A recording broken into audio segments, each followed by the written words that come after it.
Where did you get this? Veronica asked her daughter. She lost the power of speech for a moment, but when she tried to pull herself together, her tongue continued to disobey, and the woman's legs were shaking. She sat down on the couch, looking in horror at the gifts Selena had given her. Bought at the flea market, the girl replied, placing a vase of snow-white peonies on the table with her beloved mother's gift. The girl turned around and saw that her mother had opened the box and looked at its contents with an incomprehensible look. And what happened? What's inside, Ma? Sitting down next to her mother, she began to look at the gift. The day before, Selena had not had time to look at it properly. The wooden casket was quite old, and all of its surfaces were carved. It looked like it had once been decorated with stones, but now there were only empty hollows. Why are you so scared? Mom asked Celine. I thought you would like my gift. You love all sorts of vintage things. Daughter, look what's inside, Veronica said in a stony voice. The girl took the box from her mother's hands and looked inside. There were pictures. Taking a closer look, Selena looked at her mother incomprehensibly. They were pictures of her father, who had died in a car accident 10 years ago. But the most amazing thing was that the girl had never seen such pictures before. They were fresh photos, taken recently. How can this be, if her father has been resting in the grave for 10 years? So Dad is alive? She asked her mother. I don't understand anything either, replied Veronica, but one thing is clear. The photos were taken after his death, however unbelievable it may sound.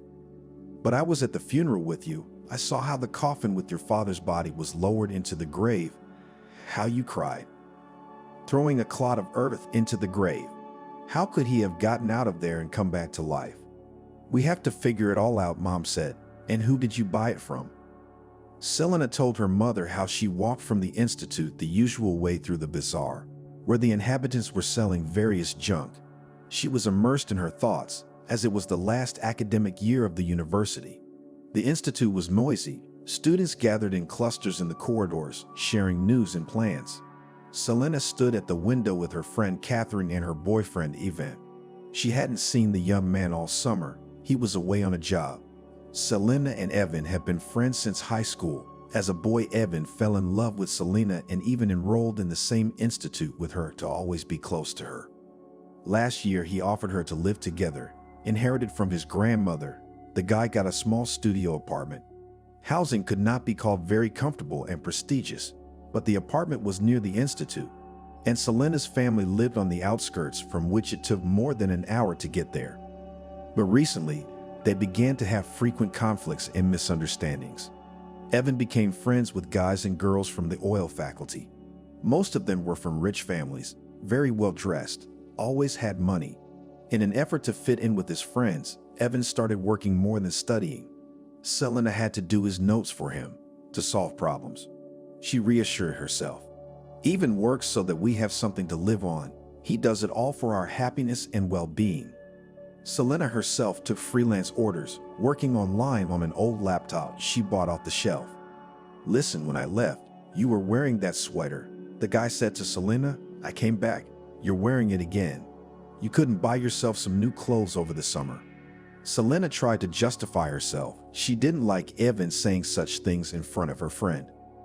You work, take more orders. The guy insisted on his rightness. You know that Selena didn't know what to say. The guy's words hurt her in her heart. Was it her fault that her family was in such distress? Was it her fault? Come on, change something in yourself, or I'm beginning to think that soon you'll go back to your mother in your hovel. Don't embarrass me in front of my friends. They make fun of me almost every day. I'm ashamed to even bring you into my company, and all the boys come there in pairs. Selena looked at Ivan with bitter resentment. The guy she'd known since childhood had changed a lot over the summer. The change in him was not for the better. She realized more and more clearly that she didn't want to be around the man who said such hurtful words to her, who didn't want to understand the plight of her family and what she was trying to earn as best she could. Seeing how offended Selena, Catherine decided to interrupt this unpleasant conversation. Let's go and look at the schedule of lectures, she suggested to her friend. Probably already posted on the first floor in the hall. Let's go and look at the lecture schedule, she suggested to her friend. It's probably already posted on the first floor in the hall. Catherine took Selena by the hand, dragged her towards the stairs. On the way, she said, "Well, your Evan's got a nerve. Such words to say such words. How can he only turn his tongue? He's from a simple family, and now he's playing the big boys." Selena didn't want to have this conversation. She didn't like it at all. She walked like a robot, not thinking about anything. Having rewritten the schedule into notebooks, the girls left the building of the institute. The weather outside was beautiful. It was called Golden Autumn. In the park, the yellow-red leaves of maples rustled under their feet. The air had that transparency that only happens in September. "Do you need a ride?" Catherine asked her friend. She knew that Selena would take more than an hour to get home. From the expression on the girl's face, Catherine understood. Today in Vanya's apartment, she will not go. "No, I'll take the bus, then walk." Selena refused. "The weather is great. No rain. I want to walk, think." "Well then, see you tomorrow." Catherine kissed Selena on the cheek and went to the parking lot where her new car was parked. Her friend had recently passed her driver's license, and her parents had bought her a car as a present. Catherine had offered Selena a ride, a trip to the countryside, to the river, but she had always refused. She was always busy.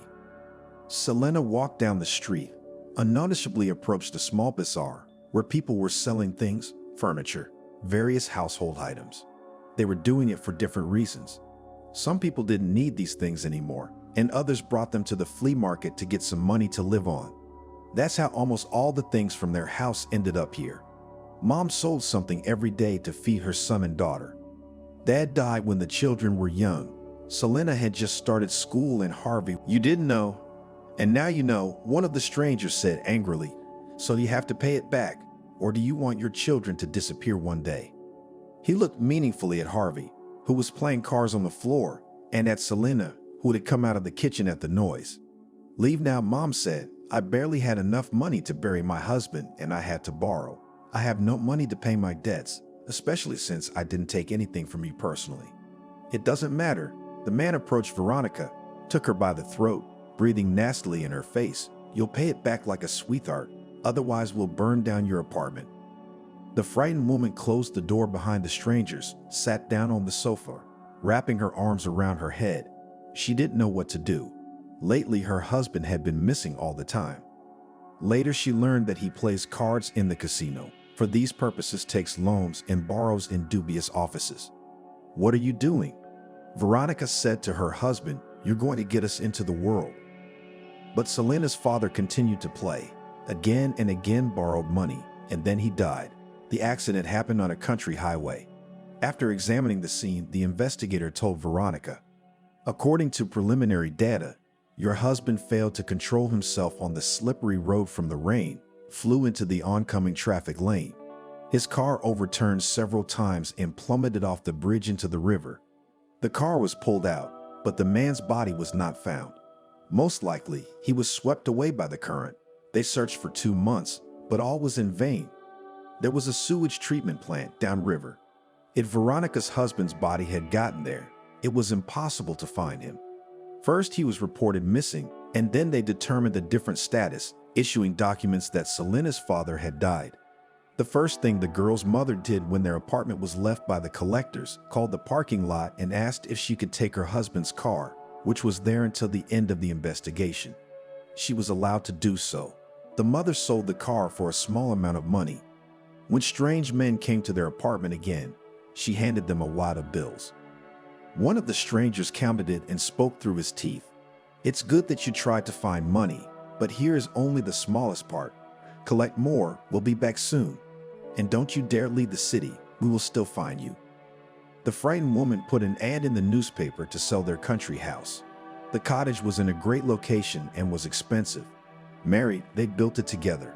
The 2-story structure on a plot of 15 acres was the family's vacation spot. Here they went for the summer, so that the children could eat fresh vegetables and berries from the beds, which were carefully tended by Veronica. After selling the dacha, she again gave the money to the collectors, and a month later the woman sold a 4-room apartment in the center, bought a small apartment in an old house on the outskirts.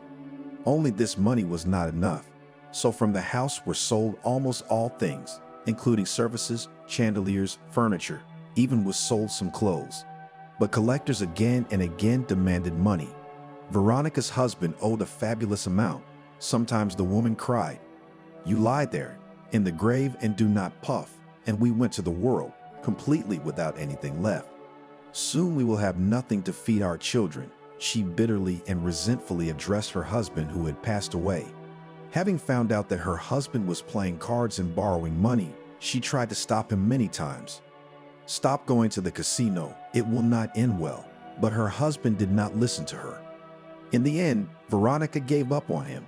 Her children were more important to her. Harvey was just born, needed care and nutrition, and Selena went to school. Every evening with her had to study, do homework.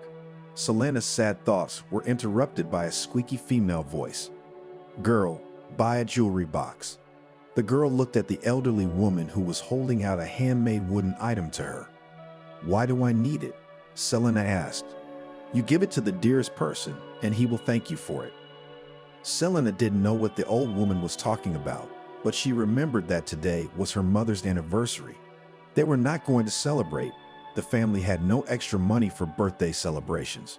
But the girl's mom loved antique things, so Selena looked closely at the box. The elderly woman held the girl's hand.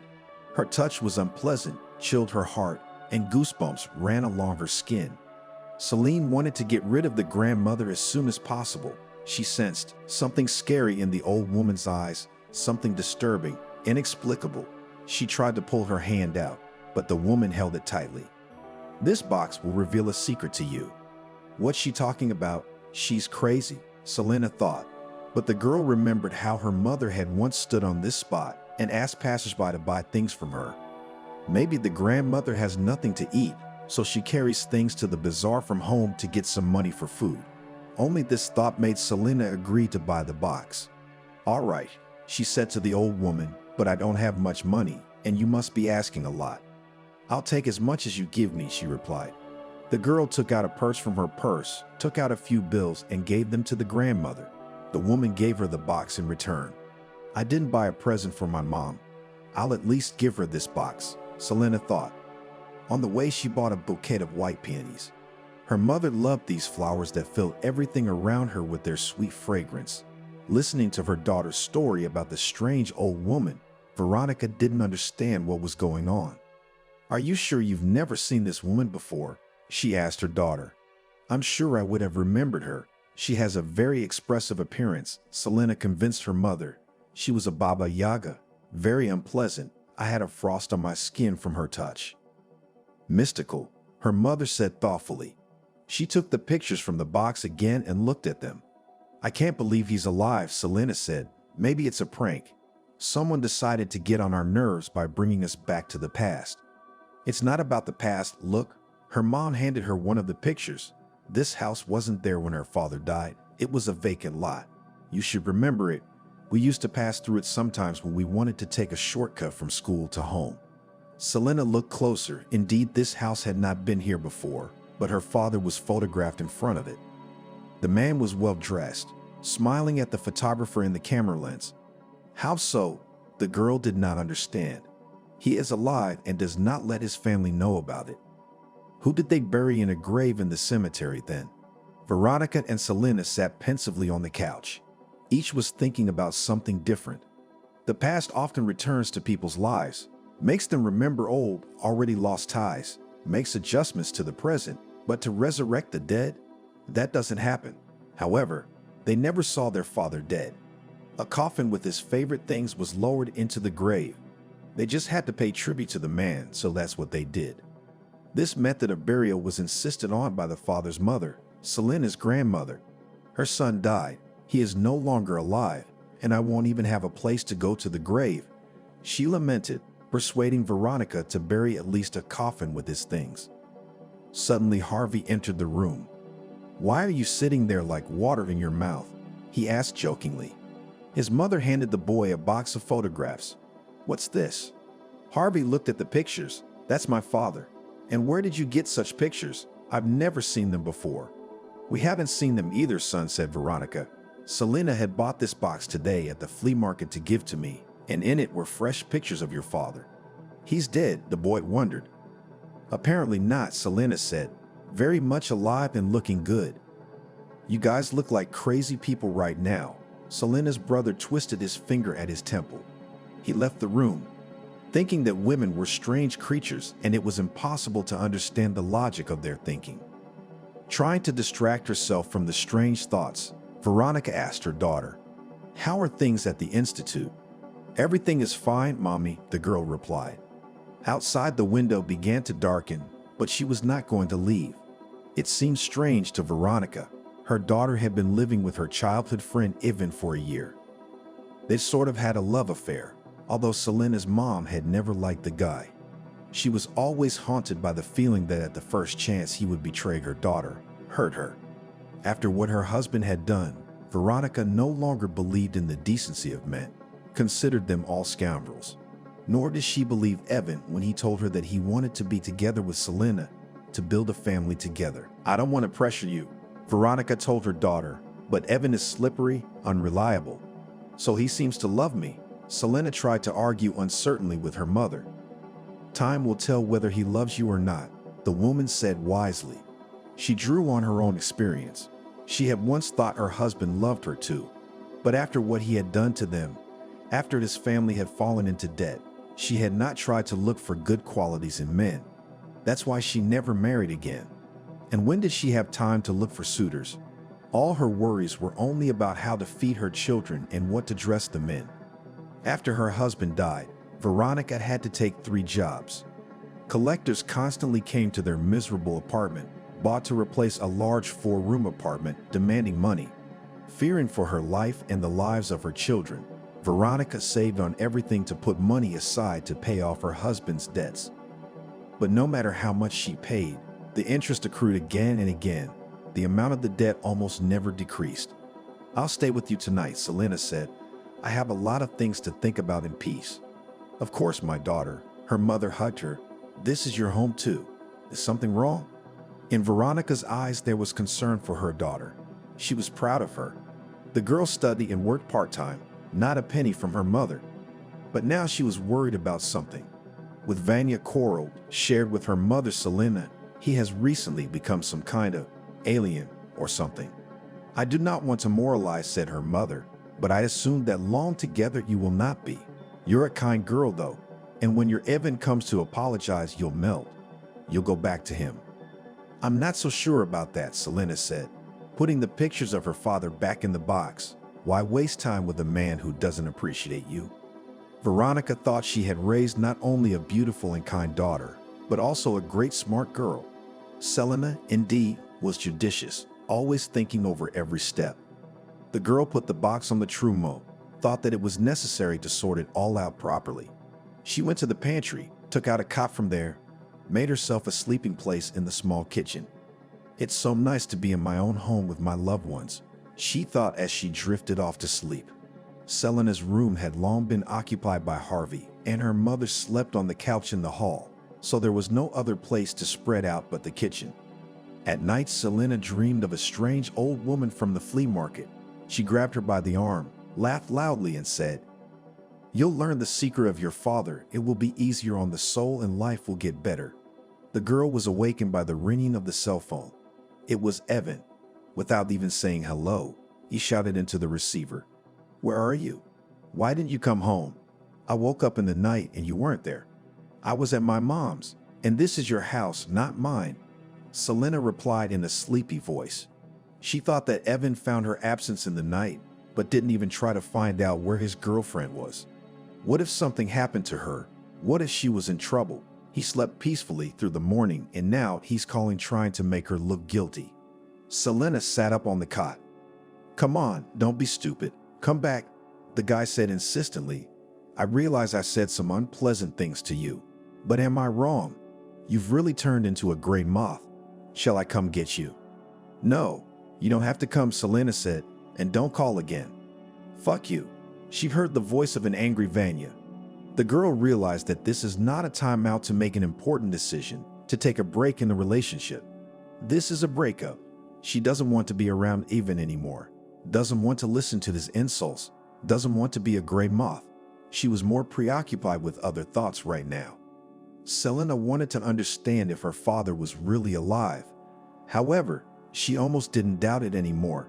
She threw on a robe, opened her laptop, and tiptoed into the hall where her mother was sleeping on the couch. Selena picked up the box of photos. She wanted to scan them and find proof on the internet that her father was alive. The scans produced 0 results, and Selena ran the scanner over and over again. Suddenly, one of the pictures was identified on a social networking site. It was the page of a woman she didn't know. Not a very young person, about 40 years old, was posting pictures with Selena's father. The girl scrutinized the strange woman's face. She had definitely never met her before, or she would definitely remember her. Who was she? Why was posting pictures of her dad? Where did she even take a picture of him?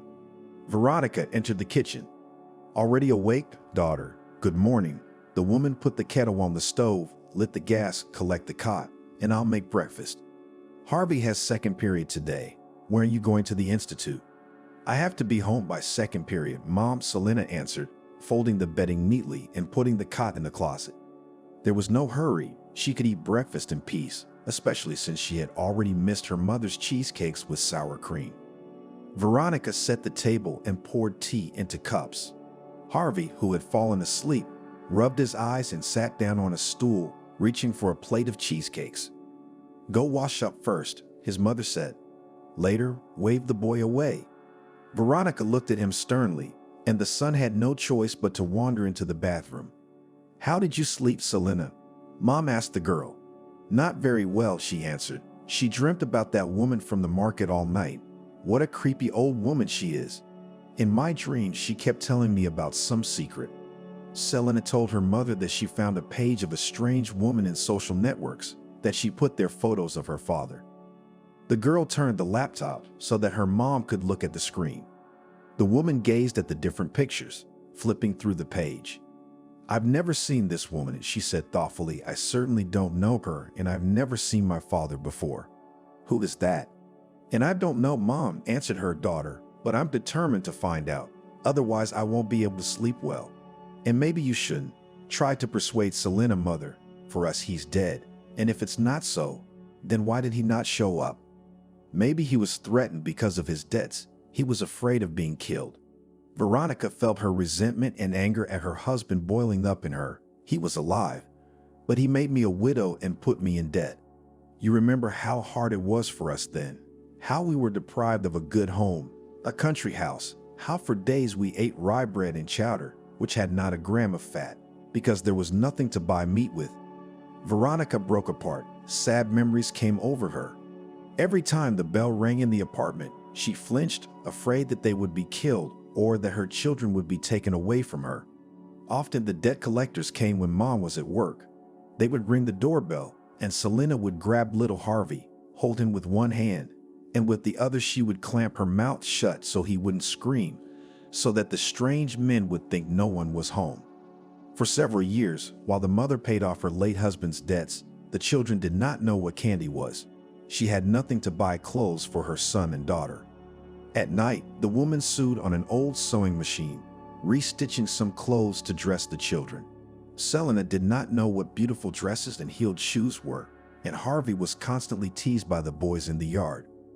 The children hardly ever saw their mother. Coming from one job, she again ran away to another, making sure only that her son and daughter were at home, that they were not stolen, not kidnapped. The woman was always tired, exhausted. She did not mourn her husband, did not think about their past life together. All Veronica's thoughts were occupied with how to pay off debts. What else to do so that the collectors got rid of her, stopped threatening? To help her mother, Selena began to clean the entrances in the neighboring apartment building. 4 entrances in a 9-story building was not easy for her. In addition, cleaning took a lot of time, and the girl still had to do her homework, pick up her younger brother from kindergarten, something to feed. The penny she received for cleaning the entrances, the girl gave to her mother, and the latter bought simple products. Earlier, when they had a country house, they often brought potatoes and other vegetables from there. Now there was not even this help. The formerly prosperous family quickly turned into a beggar family. Selena didn't even go to the graduation party because she had nothing to wear. Don't make excuses for him, Veronica said. I warned him that playing cards wouldn't do any good, but he didn't listen to me. He always did everything his own way and didn't want to consider us. He lived for his own pleasure. I had the misfortune to marry that coward and scoundrel." Calm down, Mom tried to interrupt Veronica Selena, but the flow of her mother's bitterness, resentment, and anger seemed to be inexhaustible. The words were pouring out of her heart, filled with worry for the children who had to endure such deprivation, fear, half-starved life. However, no matter how bad it was, Veronica always tried only for her son and daughter. She denied herself everything. Sometimes she went to bed hungry, dividing her dinner between Selena and Kolka. Several years of fear for her children, hunger, poverty. Veronica was able to get out of all this only by paying off the debt to the debt collectors. But even now, when their family is not threatened, they live very poorly. Simple furniture, an unrenovated apartment, inexpensive clothes, only the bare necessities. It was good that Selena managed to enter the institute on a budget. If she had failed the entrance exams, her mother would have had nothing to pay for her daughter's studies on a commercial basis. The girl hugged her mother. She was afraid her blood pressure would skyrocket and tried to calm her down. "I'll try to figure it all out," Selena said confidently. "I'll try to find out who the old woman was who gave you that damn box with your father's pictures in it." Selena jabbed at her laptop again.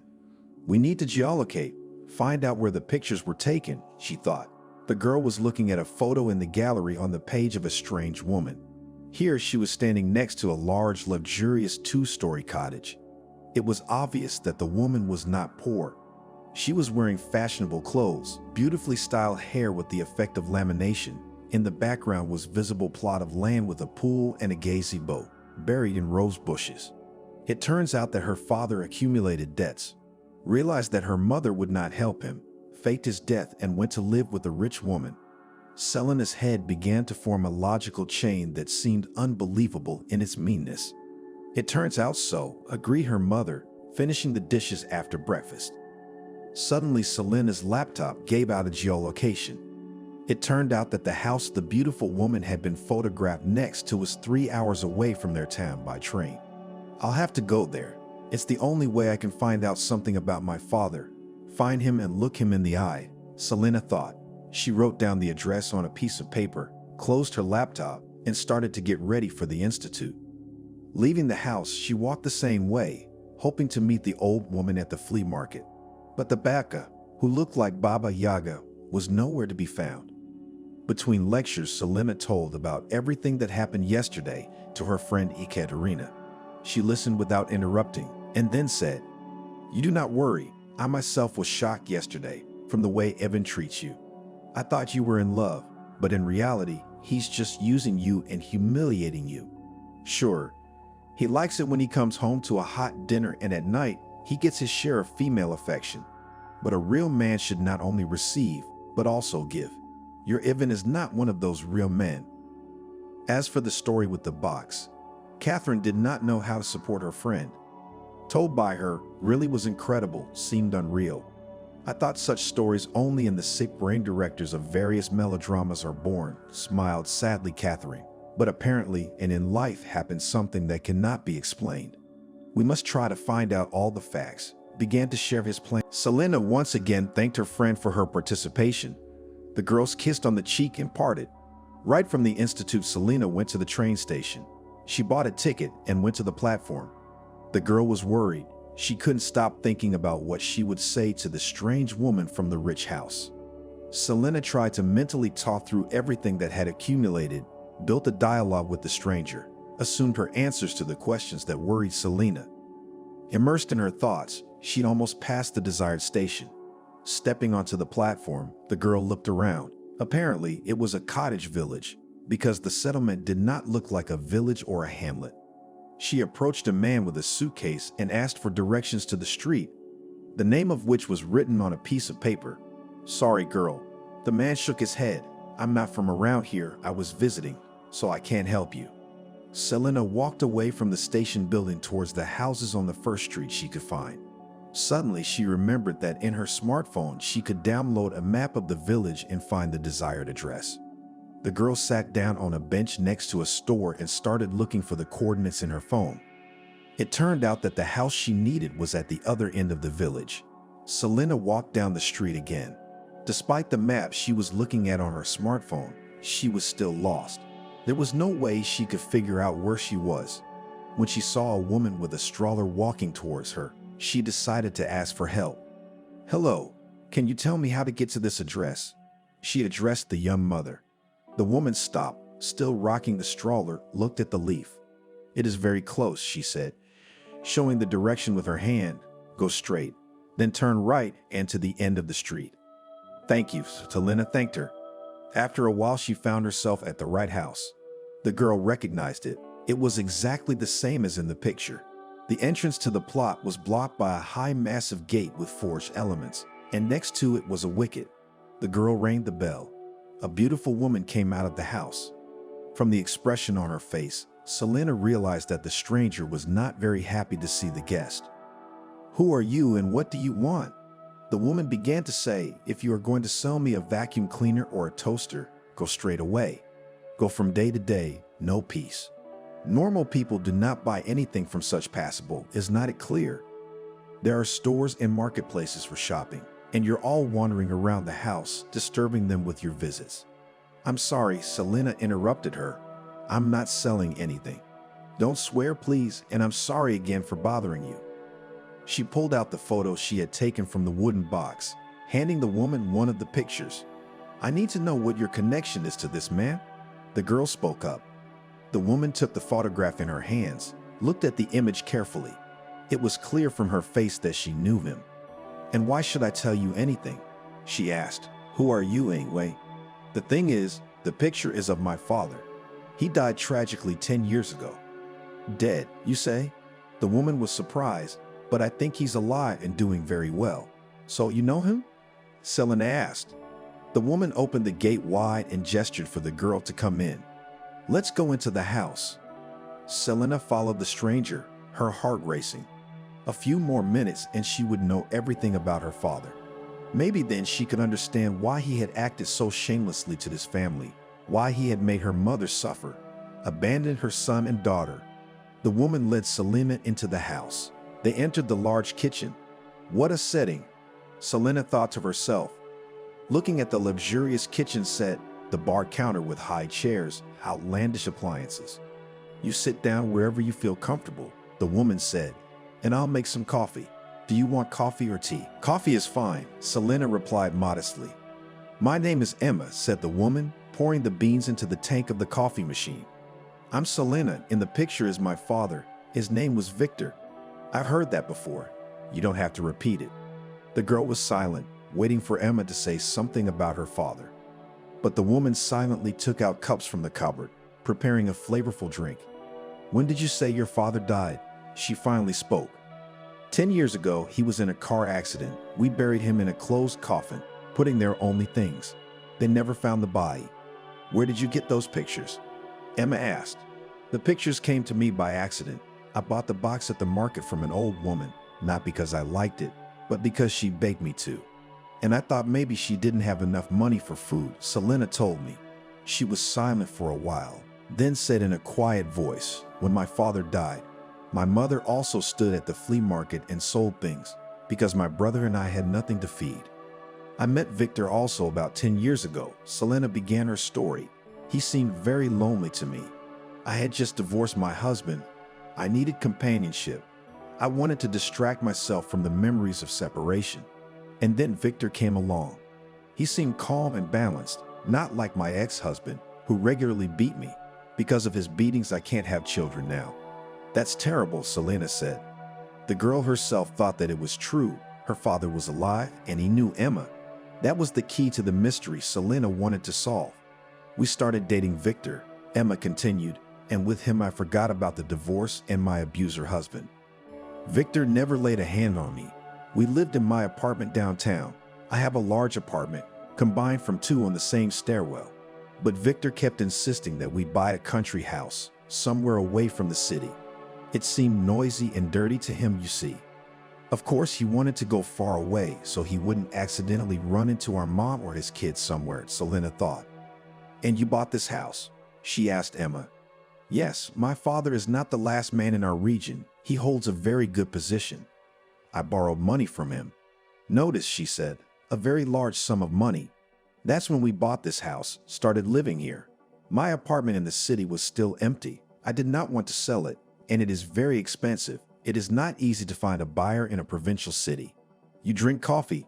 Do not be shy. Take sandwiches, probably hungry from the road. The woman moved the cup of coffee and a plate of sandwiches closer to Selena. The girl felt hungry. She hadn't eaten anything since this morning. Thank you so much, she thanked Emma. I really am starving. Chewing on a bun with cheese and sausage, she asked. Did my father ever tell you that he had a family? He never said a word. I also thought it was strange that he didn't care that I couldn't have children. My ex beat me up so badly I had to have surgery, which left me infertile. But nothing. He still longed to sit in jail. My father tried, attracted all the connections, that this bastard for a long time closed. Selena realized that Emma is immersed in his own memories and leaves the topic of conversation, which was so important for the girl. Where is Victor? I mean my father now, she asked Emma. He went to the neighboring village on business. The woman answered, Do you want more coffee? Selena nodded, moving the empty cup towards Emma. I'm sorry, I can't offer you anything but sandwiches. Cooking isn't really my thing. Victor usually does that. Selena thought the woman was talking about some other man, not her father. Dad never stood at the stove. In fact, he didn't even make his own sandwiches or fry his own eggs. That was all Mommy's job. She suddenly decided that it was not worth beating around the bush. Emma had treated her well, so it was time to tell it like it was. You see, Selena began her story. We were a close-knit, well-to-do family. My little brother and I didn't need anything. But after Kolia was born, my father was replaced. I began to hear often that he raises his voice at my mother, and he was always disappearing somewhere, could come in the morning, was nervous, constantly angry. I only later learned that my father started playing cards, and this hobby turned into an addiction. It's also called gambling addiction. Yes, it can happen, Emma nodded. She sat down across from Selena, palm resting on her chin, ready to listen. One day, the police called my mom and told her that my dad had been killed in a car accident. More precisely, they said that his car had overturned and fallen off the bridge into the river. The investigation team and divers worked there, but they didn't find my father's body. They thought he was carried away by the current. That's how we buried him. He was actually alive, I take it. Emma asked. Yes, I'm sure of it now, Celine said. She liked Emma more and more. She wanted to tell everything to this woman she had seen for the first time. After the funeral, strange men showed up at our apartment. They were debt collectors who had come to collect my father's debts. Mom explained to them that he was not alive, but the men said that now she owed them for her husband, and if she didn't give them the money, our bodies would be found somewhere in the forest or in the river. Mom was very afraid for herself and even more afraid for Harvey and me. She sold our house outside the city, sold the apartment, collected money from acquaintances, sold things, furniture, dishes. But the amount collected wasn't enough. Collectors threatened every time. My mom started working 3 jobs, but we were still starving. Harvey was sometimes not taken to kindergarten because he had no clothes or shoes. My mom was very tired. The 3 jobs and constant hunger severely damaged her health. Did she die? Emma asked. No? Thank God. But now she's often sick. Her legs don't walk well. Her blood pressure is skyrocketing. But don't think, she doesn't complain. She did everything to keep us from starving to death and to get the debt collectors off our backs. God, that's terrible, Emma said. I'm so sorry for you and your mom. So much to go through. We're not very well off now, but we have enough to live on. My mom still works. I work part-time, and Harvey is in school. The only thing I don't understand is why my dad didn't let me know he was alive. If he was afraid for his life, that he'd be found and killed for his debts. Why did he worry about us? He faked his own death and ran away, jeopardizing the lives of the people closest to him and children who were certainly not to blame for what happened to him. Emma pressed her lips together. It was obvious that she didn't know the answers to the questions that bothered the pretty girl sitting across from her. The woman looked out the window. There's Victor, she said. A large black car pulled up to the house. The gate swung open automatically. and the car drove into the yard. A man got out. Selena recognized him as her father. He hadn't changed much in 10 years. He looked very good. "Victor, we have company," Emma shouted. She probably wanted to warn Selena's father that she wasn't alone. "Yes?" There was a man's voice. "Who's visiting?" Selena's dad walked into the kitchen. She stared at him, unable to say a word. "Is that you?" Dad said. He went to the sideboard, took out a glass and a bottle of whiskey, and poured some. "Why am I not surprised?" "Maybe because you were always waiting and afraid that your secret would be revealed." Suddenly, Selena answered sharply. "Why did you come here? Why did you find me?" asked her father. "To look into your eyes, to ask why you did this to Mom and to us." Selena felt anger boiling inside her. In her father's eyes, she saw no sense of remorse, no regret, no pity. There was only fear in them. The man had lived all these years afraid of being found, of being forced to pay back the money he had borrowed. "Here, look." Taking a sip from the glass, Victor turned to his daughter. At that moment, she was amazed at how insolent his look was. She looked. "Now get out and don't dare to tell anyone about me." The father loomed menacingly over the girl. She looked up at him, tears welling up in her eyes. Selena had hoped to the last minute that her father's forced act had been weighing on him for the past 10 years, that he was worried about his family, that his heart was bleeding. But this man seemed to have the coldest heart of all. "When you died," Selena was silent for a moment, then continued in a quiet voice, afraid to cry, "the debt collectors came to our house. They were beating the money out of Mom. Mom sold everything to pay back what you borrowed from different credit companies. We had nothing to eat, nothing to wear. Mom worked 3 jobs. We were starving. Do you realize that? Your children and the woman you loved were starving, exhausted by hard labor. Mom did everything she could to keep us alive and pay off your debts. It cost her health and us several years of humiliation. I was called a beggar at school because I wore overstitched clothes that were always darned. Did you feel sorry for us? Did you regret anything?" The girl's eyes were filled with a pain that was hard to bear. Victor straightened up, again splashed whiskey into the glass. "I haven't loved your mother for a long time," he said, "but I didn't know my debts would be kicked out of her." Suddenly, he turned to face Selena. It was twisted with a grimace of anger. "I didn't know," he shouted. "Do you realize that? Now get out and don't ever let me see you again." "Get out," I said. Selena slowly stood up and walked towards the exit. In the doorway, she stopped, turned around and said quietly, "I feel sorry for you. You have no one in this life." Emma remained silent the whole time, watching the drama playing out in her house. When Selena went to the front door, she caught up with her and walked her to the gate. In parting, the woman said, "Selena, please leave me your phone number." The girl took out of her purse a notebook in which she usually wrote down the schedule of lectures at the institute, wrote the phone number and gave it to Emma. She quickly walked away, no longer holding back her tears. How much time passed until the girl reached the train station, she did not know. Selena got lost again in the unfamiliar village, wandered through the streets, and when she got to the platform, the railroad platform was empty and night had fallen on the village. The station building was closed. Seeing the schedule on the door, Selena realized that there would be no more trains today and she would have to wait until morning. The autumn wind blew strongly. The weather, which had been so pleasant during the day, turned bad. The girl shivered, wrapped herself in a thin windbreaker. She wanted to sleep. Selena sat down on a bench, began to peck her nose, her eyes closed by themselves. Her body's defenses were working, forcing her to fall into a deep sleep to survive the extreme stress she had experienced today. Selena lay down on the bench, put her purse next to her, and fell into a deep sleep. Emma's face appeared in her visions, then her father's angry grimace. She woke up to someone snatching her purse from her hands. When she opened her eyes, she saw a boy running down the platform, holding her bag in his hands. That was the last straw, Selena sobbed, unable to hold back her tears. She sobbed like a child who had been badly hurt. The girl didn't understand why all this was happening to her. Why she had come here at all. Why she was looking for her father. What did she expect? That he would rush to hug and kiss her? That he'd apologize on his knees? No, that didn't happen. It wasn't his style. His father was a selfish man who cared only about his own well-being and didn't care about his family at all. Dawn was barely breaking in the sky. It was still a long way off until morning. Selena approached the station building, wiping her tears with the sleeve of her windbreaker. The first train was at 10 o'clock. She glanced at her watch.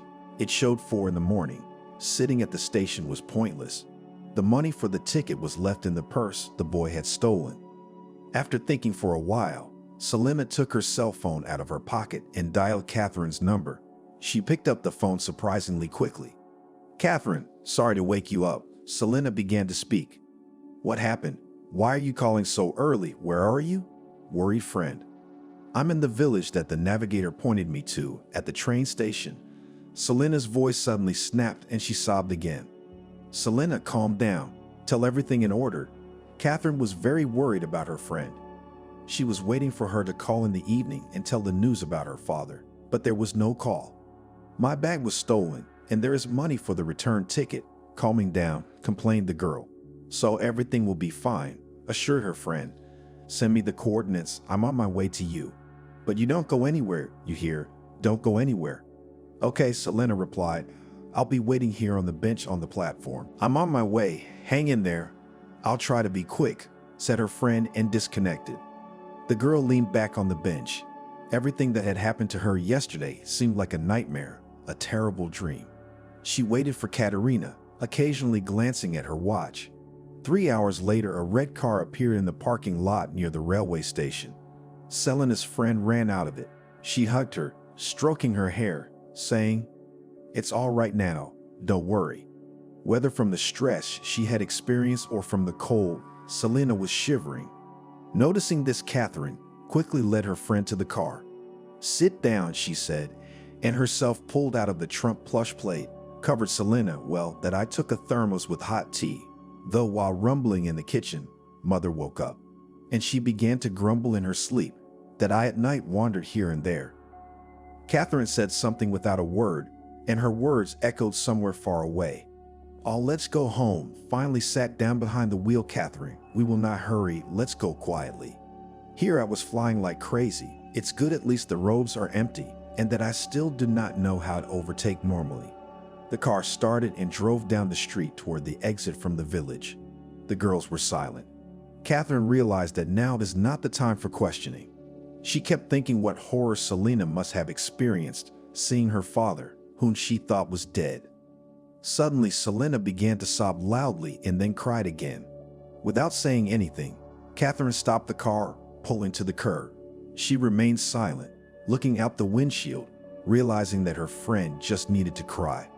Catherine had given her that opportunity. When Selena had calmed down, they set off again. Already on the approach to the city, Selena spoke up herself. "Thank you, Catherine, for getting me out of there. In fact, I was really scared when I was alone at the train station, and even without money to get home." "Don't thank me, we are friends," Catherine replied, "and I offered you to take my car. Would not have had to endure so much." If only her friend knew how much Selena had to go through yesterday. She suddenly really wanted to share with Catherine, and the latter, as if sensing Selena's mood, asked, "Well, did you at least have a successful trip? Did you find answers to your questions?" "Found," said Selena sadly. "Only after these answers, questions became even more." "What do you mean?"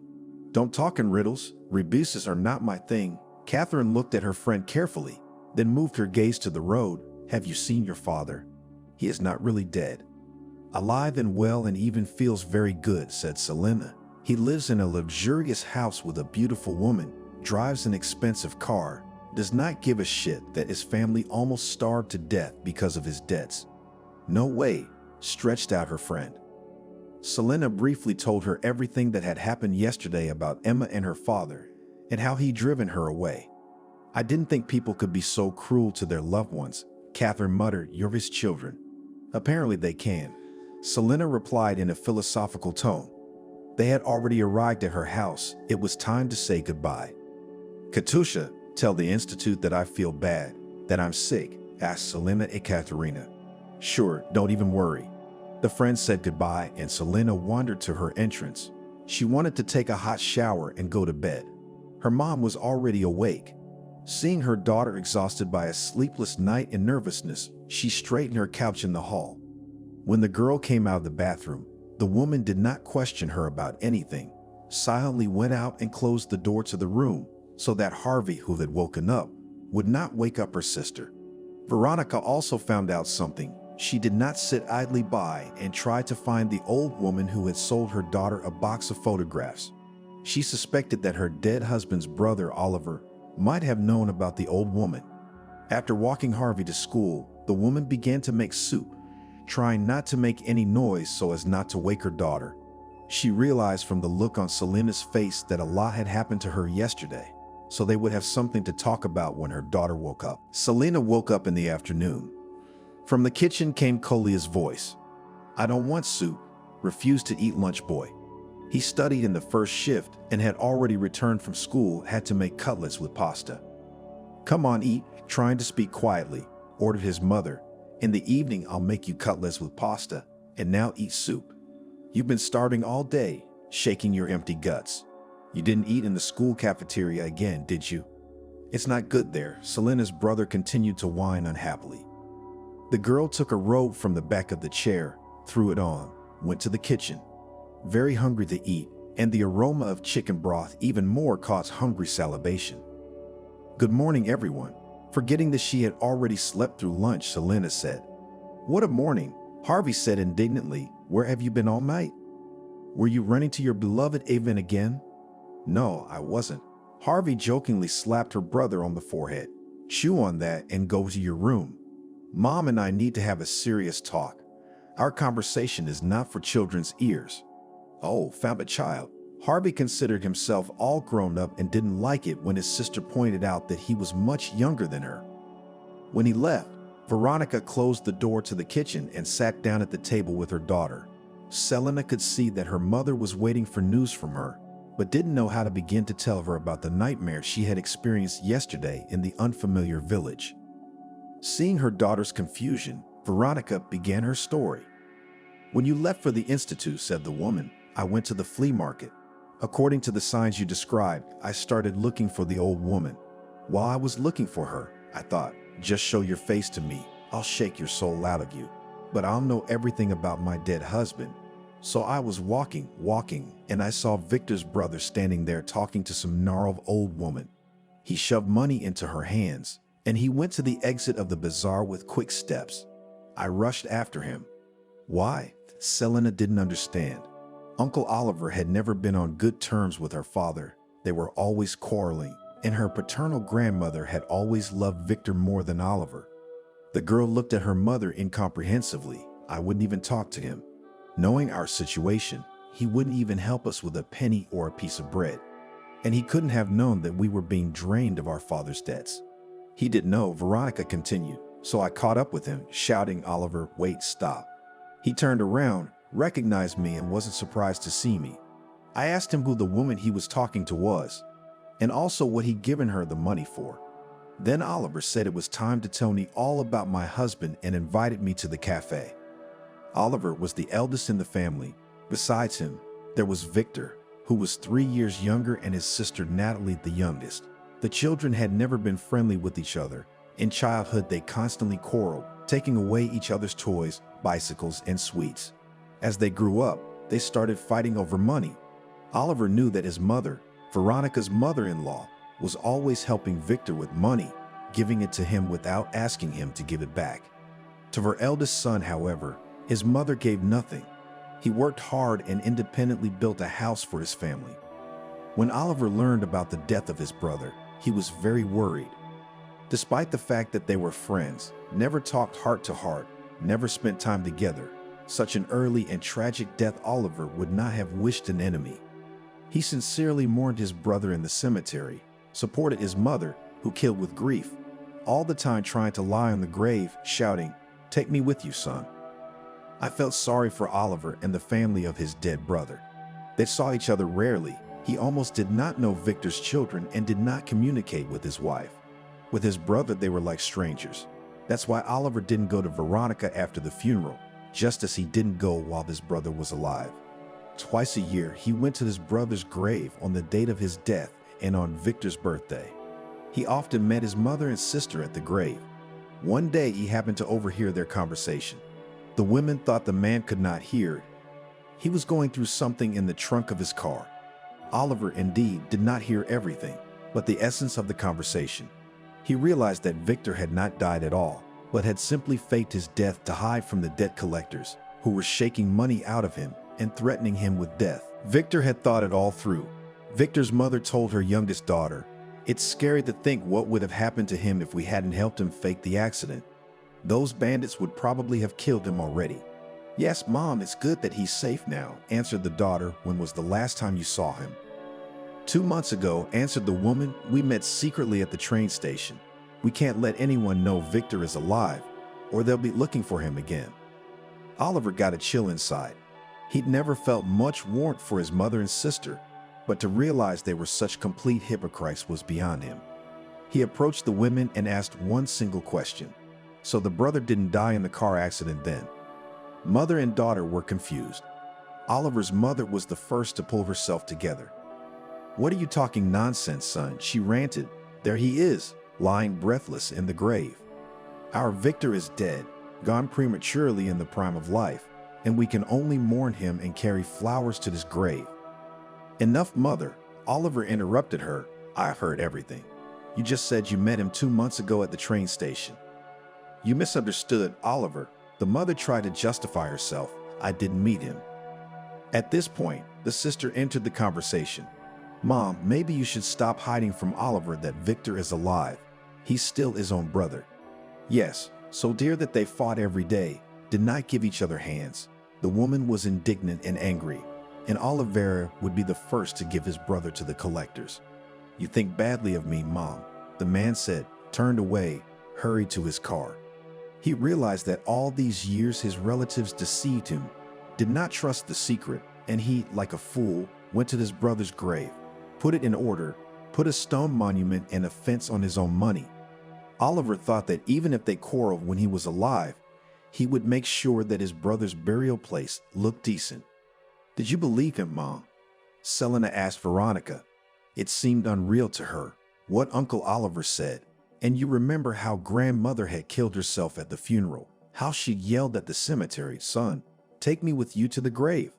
"That's the thing," Veronica said. "My mother-in-law never loved me. That's why she didn't trust me with the terrible secret of staging a car accident. But I did not even suspect what acting talents she possesses, because so played out the grief of his mother that even a skeptic would believe and laid down next to the grave to weep with her at the same time."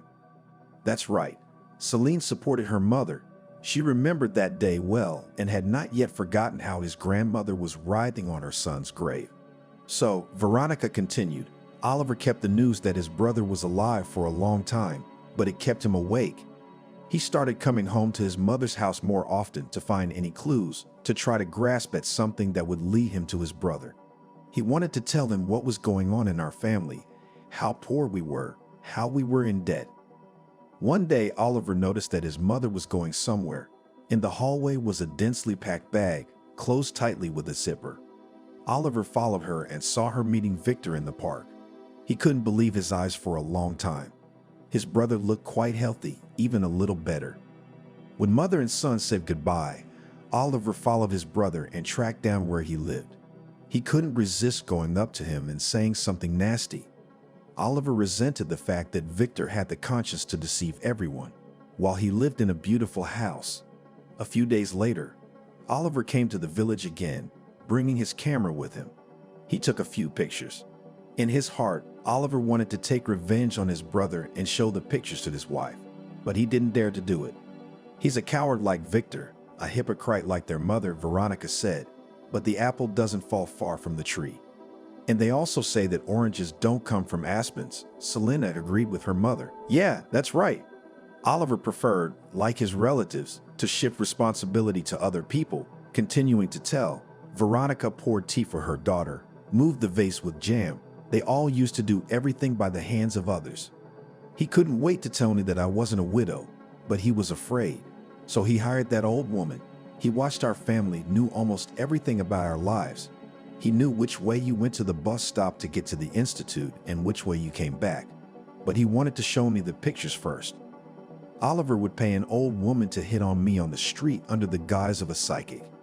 When she did, Veronica yelled at the old woman and swung her bag at her so hard that she hurried away. Selena's mother was not a cowardly and indecisive person. She hated beggars and all those who tried to fool people's heads with predictions.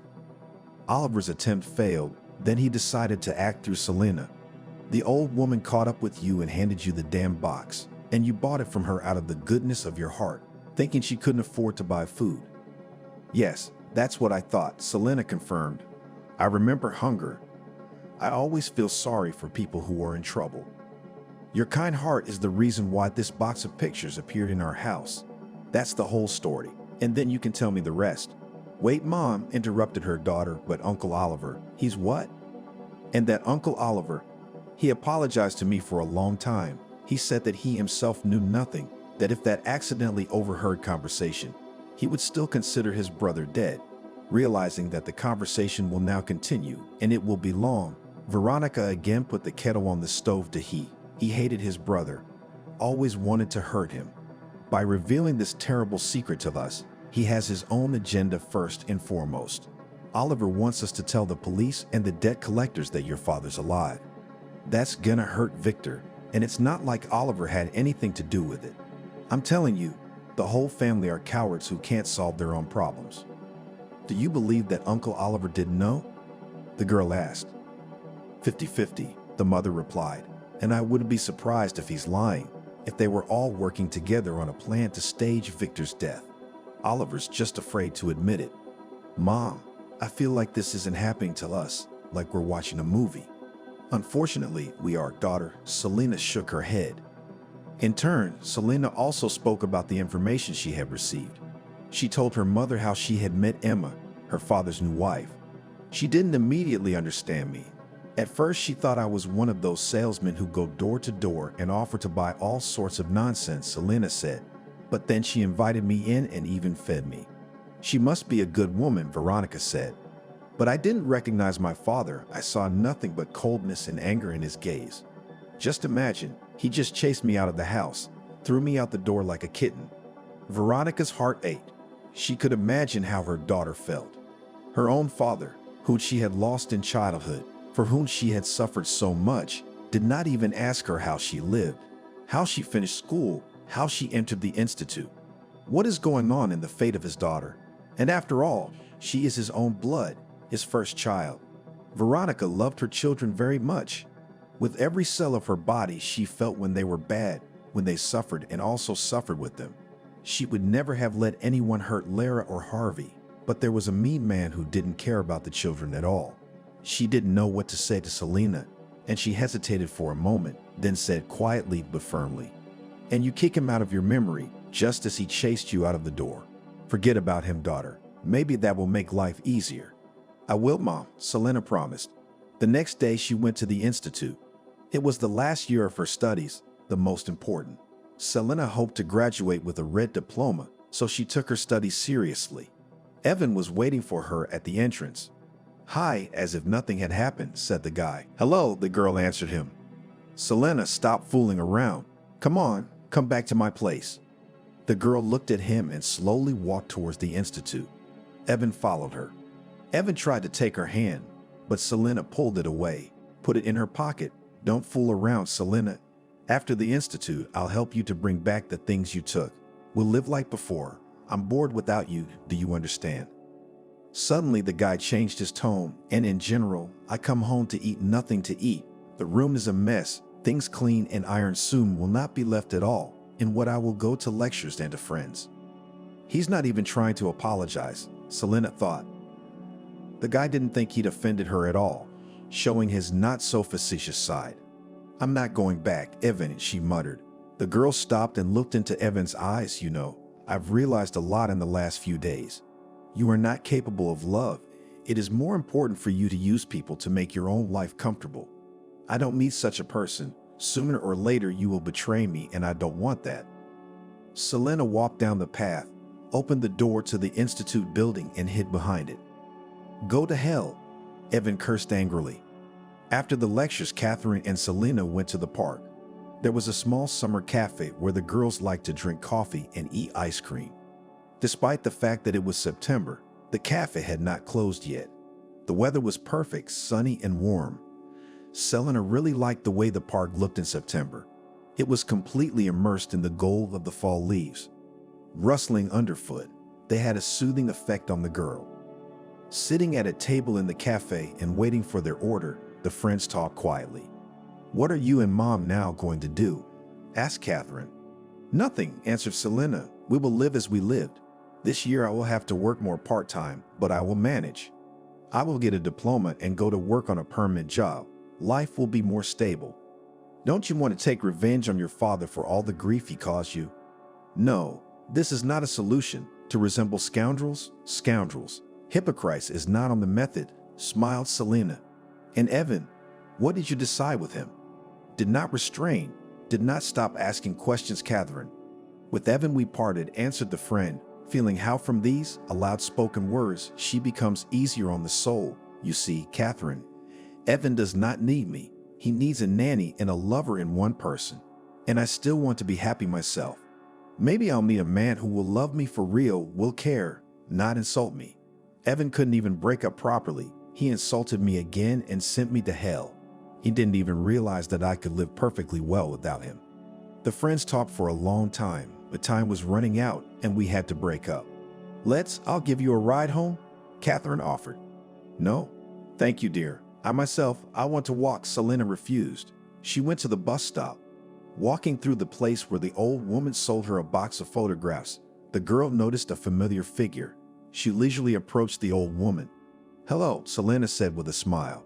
The grandmother looked at her with an attentive gaze. At first it seemed to the girl that she did not recognize her, did not remember that student, whom she almost forced to buy the thing. But the old woman remembered her perfectly well. "Did you recognize the secret?" she asked. "Grandma did," Selena replied. "Doesn't it make you feel better?" the old woman asked. "Yes," Selena agreed. "Then buy a kitten." The grandmother took out a fluffy lump with big eyes from under her coat. The kitten was barely a month old. "It's a puerile little kitten," looking at Selena. "It will bring you happiness." Selena opened her purse, took out her wallet, and handed the grandmother a bill. "I don't have any more," she said. "And I have enough." The old woman handed the girl the animal. Selena gently cuddled it to her and walked leisurely in the direction of her house. And the old woman waved her hand, quietly whispered, "He will bring you happiness." As she approached the entryway, Selena noticed that the light in the kitchen was on. "Probably Mom is cooking dinner," the girl thought. "I'm here," she shouted, opening the door with her key. "Who's home?" Harvey ran out to meet her. "What are you yelling about?" "Mom's having some important conversation in the kitchen. She sent me away, told me to be quiet in the room," the boy warned her sister.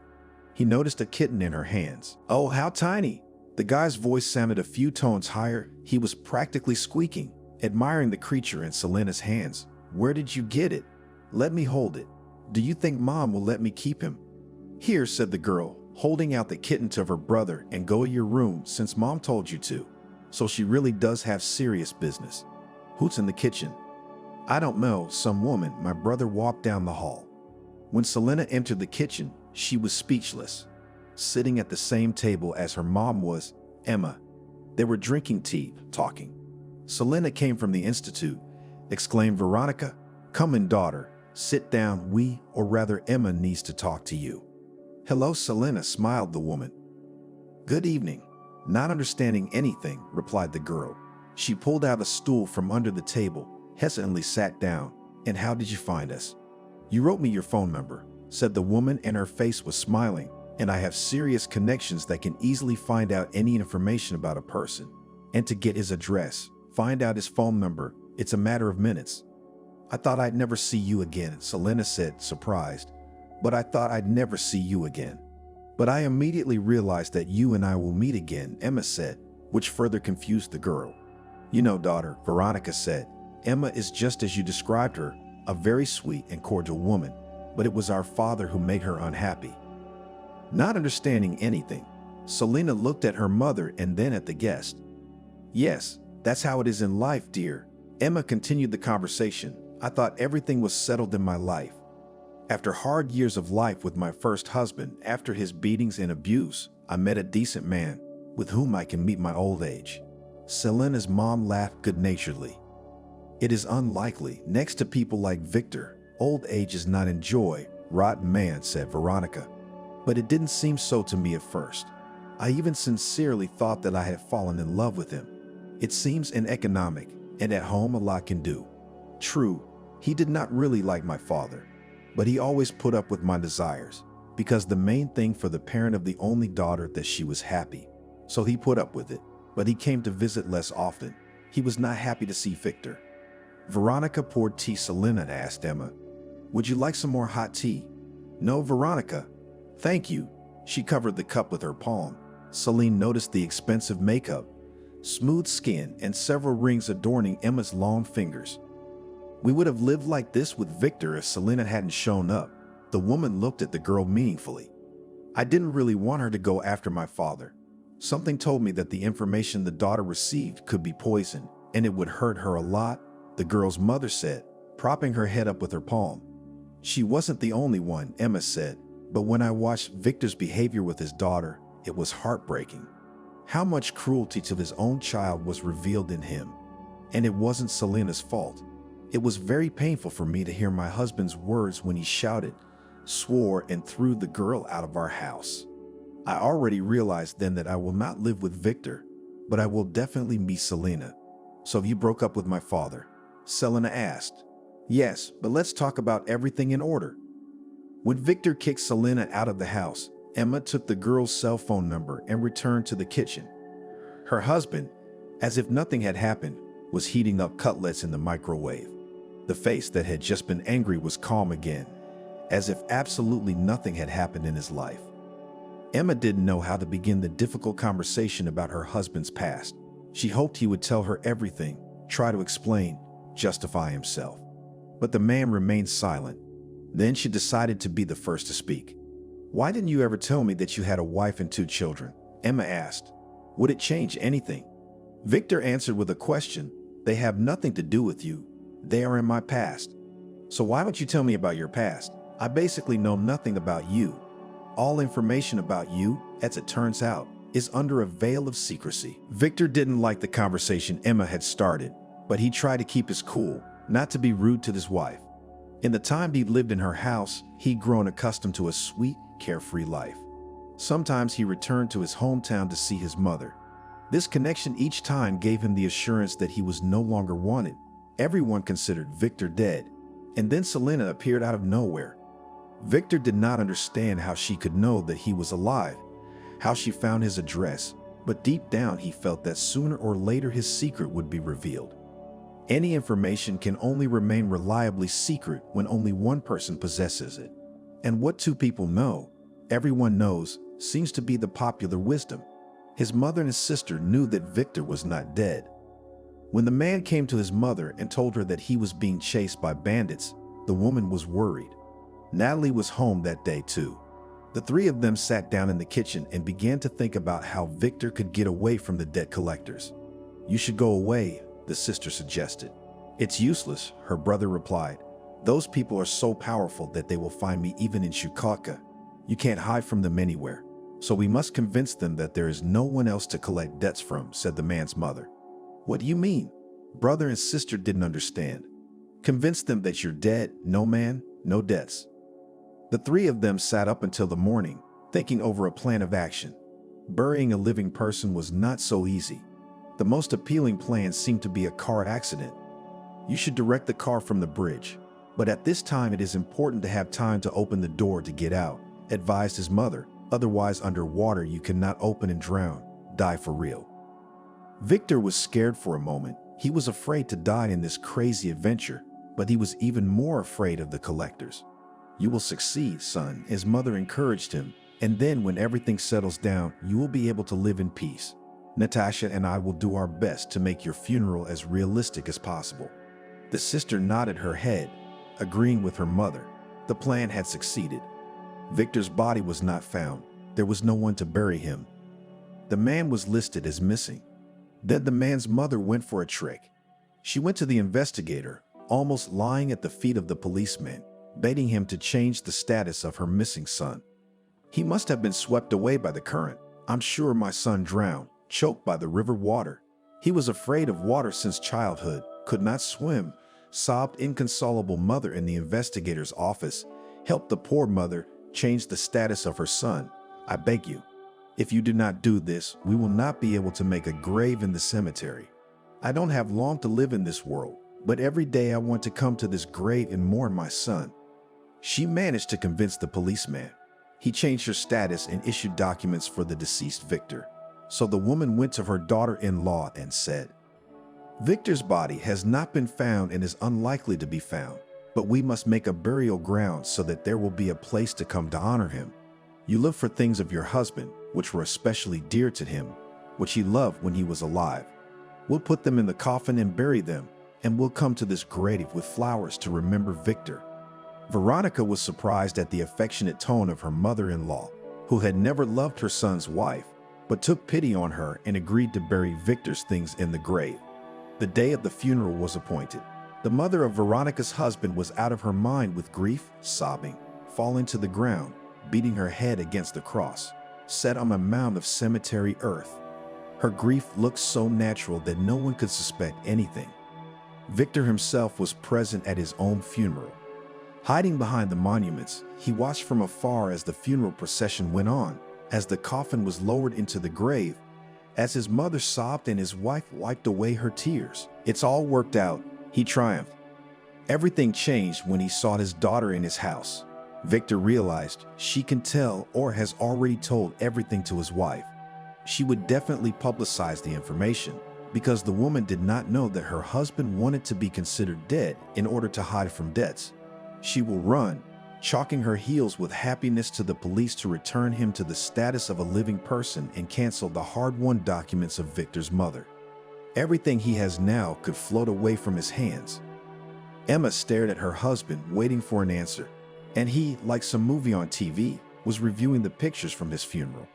He was quite satisfied with a happy and carefree life with this beautiful woman, and he was also satisfied with the fact that she could not have children.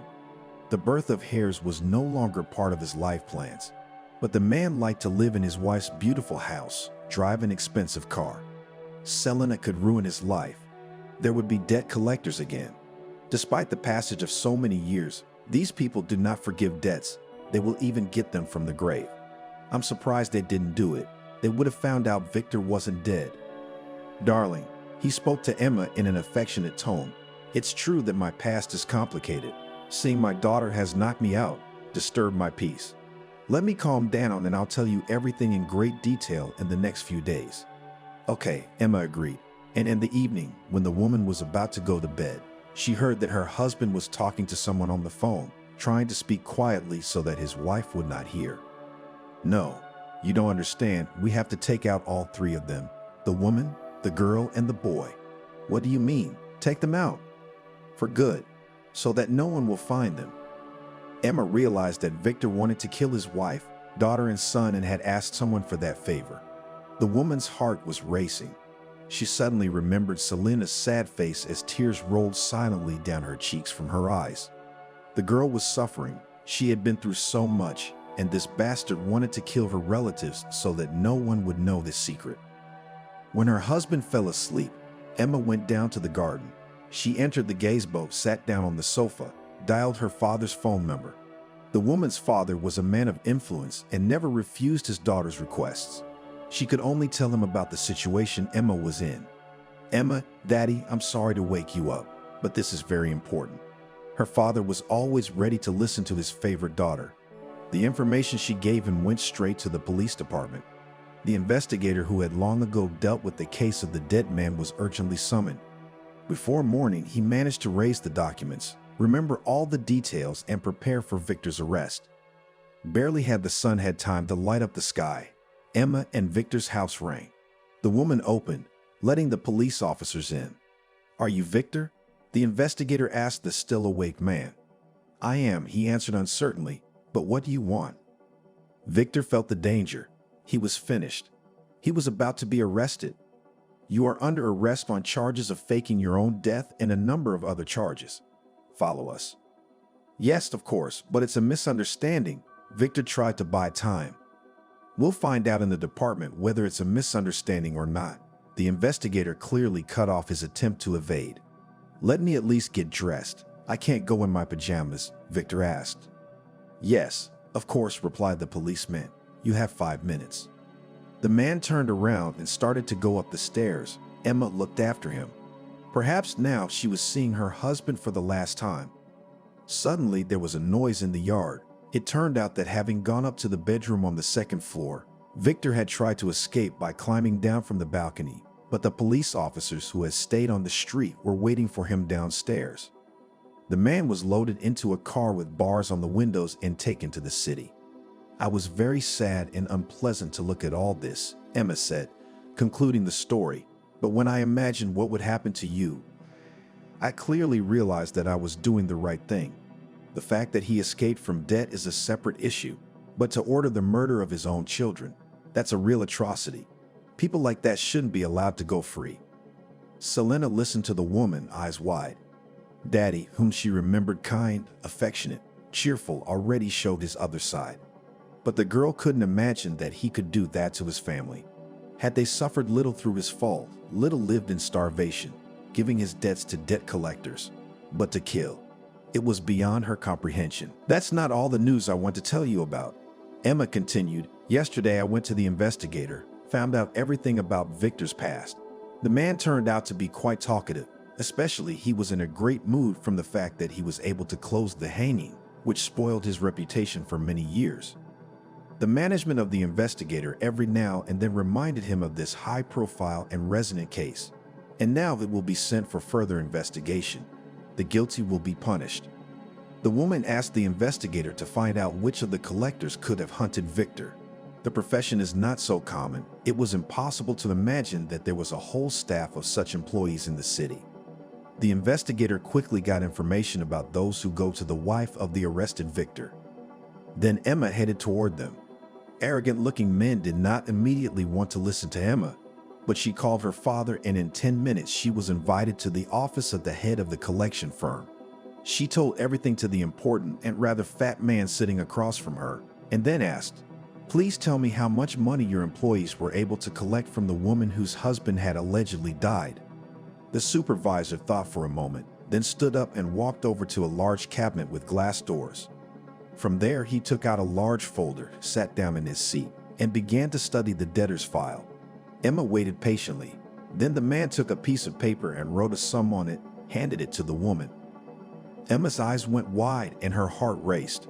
She grew up in a poor family. Her father held an important position and was always in leadership positions. Emma herself had no problems with money. She could afford a lot, but when she saw the amount, she almost fainted. Even for her, the amount written on a piece of paper by the head of the collection agency was cosmic, prohibitive. How could a poor woman pay such money for her husband without starving herself and her children? Emma thought. All evening she had not found a place for herself, wandering about the house from room to room, going from corner to corner. She didn't know how to help that humble girl, her mother and brother who had suffered so much in their lives because of Victor. She even felt guilty that she had given that bastard almost 10 years of a cloudless, carefree life. Everything the man wanted, Emma presented to him on a silver platter. He knew no refusal in anything. The woman never counted how much money he spent from her bank account. Finally, a good idea came into her head, as Emma herself thought. The woman sat down in her chair and dialed her father's number. "Emma, Daddy, we need to help some very good people." Veronica and Selena listened to Emma in silence. They had questions as the new information came in, but they didn't interrupt the woman, seeing how hard this story was for her. Emma reached into her bag that hung on the kitchen door handle and pulled out some papers. "This is the deed to my house. It's in your name." She turned to Veronica. "My house is worth a lot of money. My father helped me to draw up the document quickly through a notary. I, in turn, went to a real estate agency and agreed to sell the property." Veronica and Selena did not immediately understand what Emma was getting at. The woman was silent for a while, looking at the papers spread out in front of the girl's mom. "This house belongs to you now, Veronica," she said, "and you can sell it and buy the children an apartment in a good neighborhood." That way they'll have their own place. Or you can go and live in this house. It has all the facilities, a big garden, and even a swimming pool. Emma smiled, and Veronica and Selena looked at her in bewilderment. Believe me, this is the smallest fraction of what I can do for you. I can't bear to think that while you were starving, depriving yourself of the most basic necessities, I was essentially making Victor comfortable. It hurts me so much to think about it. That's why I made the decision to give you this house. It's up to you what you do with it. Any help you need from me. Gradually coming to their senses, mother and daughter began to smile. And then Veronica asked Emma worriedly, "Where will you live?"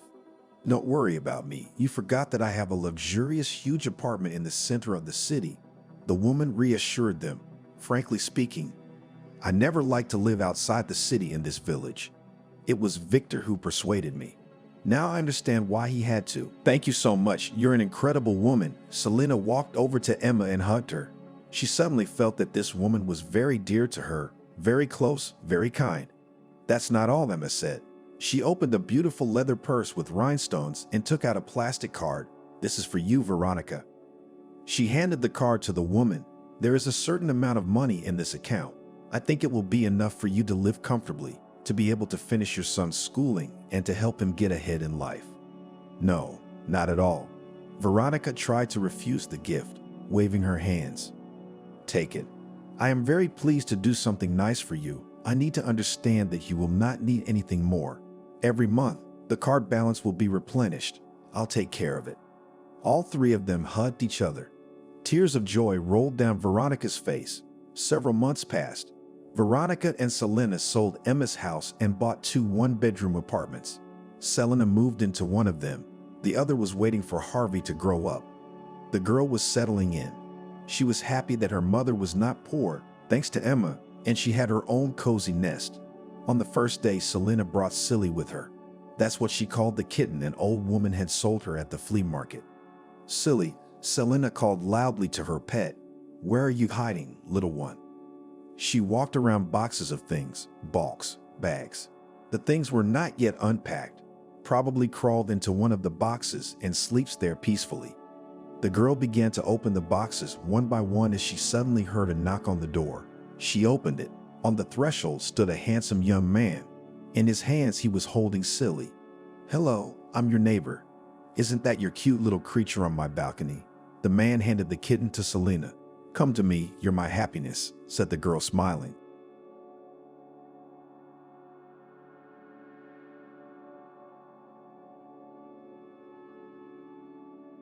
Naomi stood and waited for her friend Lillian, who was talking to the teacher. The girl looked at the school and said goodbye to the school with pleasure. She had finished the 11th grade. Naomi had already counted down each day for half a year when she would leave the walls of the educational institution. The girl smiled bitterly and thought that she used to love learning and went to school with pleasure, but everything had changed overnight. It was because the girl's father had been drinking hard liquor for as long as she could remember. And then, for educational purposes, Sam used to beat her and her older brother with a belt. When Naomi and Matthew were little, they hid behind their mother's skirt and all the beatings went to the woman. As they grew up, when they saw their father coming home in a drunken state, they tried to hide from him. This made Sam angry, and he took his anger out on his wife, Zendia. The children saw this, but they could not help it, and only cried, hiding in a secluded place. They wished at that moment that some fairy tale hero would come and save their mother. Naomi and her brother grew up and often asked their mother why she tolerated their father's beatings. The woman smiled and replied that when they grew up they would understand. Naomi could not understand her mother's answers, and one day she asked, "Yes, Mammy, but you are suffering physically. Why don't you divorce Daddy?" The girl asked, "Daughter, you see, but I love your father.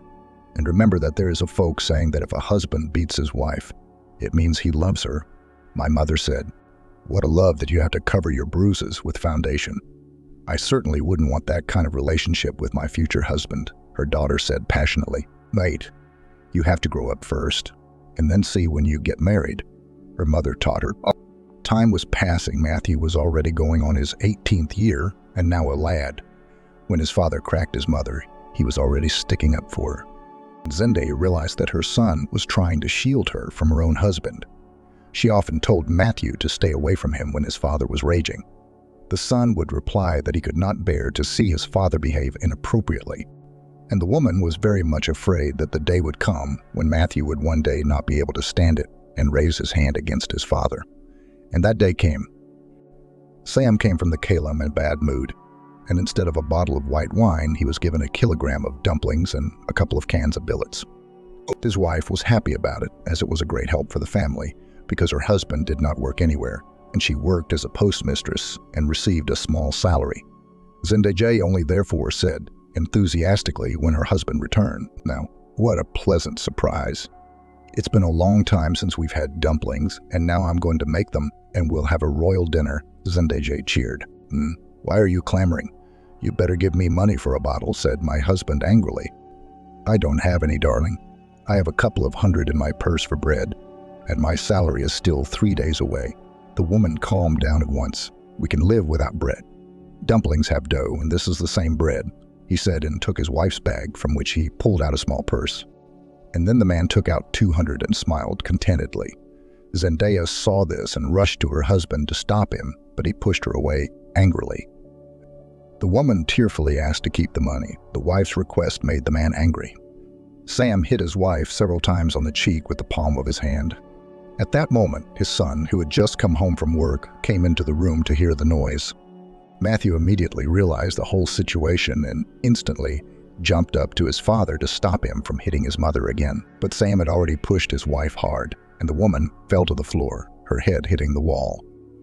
Zendaya moaned weakly, but Matthew was pouncing on his father, the head of the family. Seeing that his son wanted to hit him, pushed the boy away, and then a fight broke out between them. Zendaya yelled for them to stop and got up off the floor to stop the scuffle. As soon as the woman approached them, her husband dodged and kicked her in the side. The spouse bent down and slowly settled to the floor. When Matthew saw his mother slump down, screaming in pain, he ran to the kitchen and grabbed a knife. The young man went back and in a fit of rage stabbed his father several times and only ran up to his mother when his father collapsed. Zendaya grabbed her son's hand and asked him to call an ambulance, and then the police arrived at the scene shortly afterwards. The woman was taken by ambulance to the hospital, but Sam was taken to the morgue, as he died of his injuries. Matthew was taken to the station by law enforcement officials until the circumstances were clarified. Naomi found out about all this when she came home from a walk. The girl was informed by her neighbor, who had been invited as a witness. Naomi tried to get more information from her neighbor, but she said she didn't know all the details. The girl thanked the old woman and went home, and only then did she let the tears flow. She realized that at the moment she would not know anything concrete until she saw her mother, and she couldn't see her, because at that time the shuttle bus to the city was no longer running, and there was no money for a cab. The girl did not sleep a wink all night. She wondered what had happened, and as soon as morning came, she took the first flight to the city. After a while, Naomi was already in her mother's room. Zendaya told her what had happened. The woman sobbed convulsively at times as she told her story, trying to hold back her sobs. When Zendaya told everything to her daughter, she started to get out of bed, saying that she would not stay in the hospital. Naomi tried to confront her mom, saying she had already spoken to a doctor and the doctor reported that the victim had a broken arm and a concussion. Mother looked at her sadly after her daughter's words and said in a whisper, "No, don't you understand? Your father is no longer alive, and your brother will be punished for what he did," she said. "But your escape won't change anything. You won't resurrect your father." Her daughter tried to reason with her. "You're right about that, but I have to see my husband off. He is my husband, and he deserves a proper burial," the woman cried. "Mom, I don't care about my father because he used to abuse you all the time, and we got a lot of abuse from him and my brother too. And now he's almost hurt you, and you're still thinking for him," she said indignantly. "Stop talking so badly about your father. No one gave you the right to do that," her mother said sharply, and then added a little softer, "When you love a man with all your heart, you will understand me.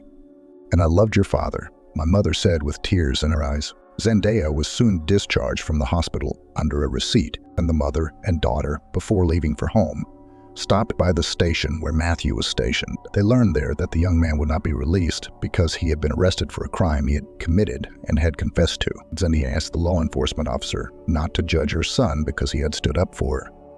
However, the man in uniform told the woman that he did not decide anything. There would be an investigation and then a trial. A short time later, Sam was buried. It was a great surprise to Nayeli that so many people had come to say goodbye to this man who couldn't live a day without drinking. The girl looked at the villagers in amazement as they said nice things about her father.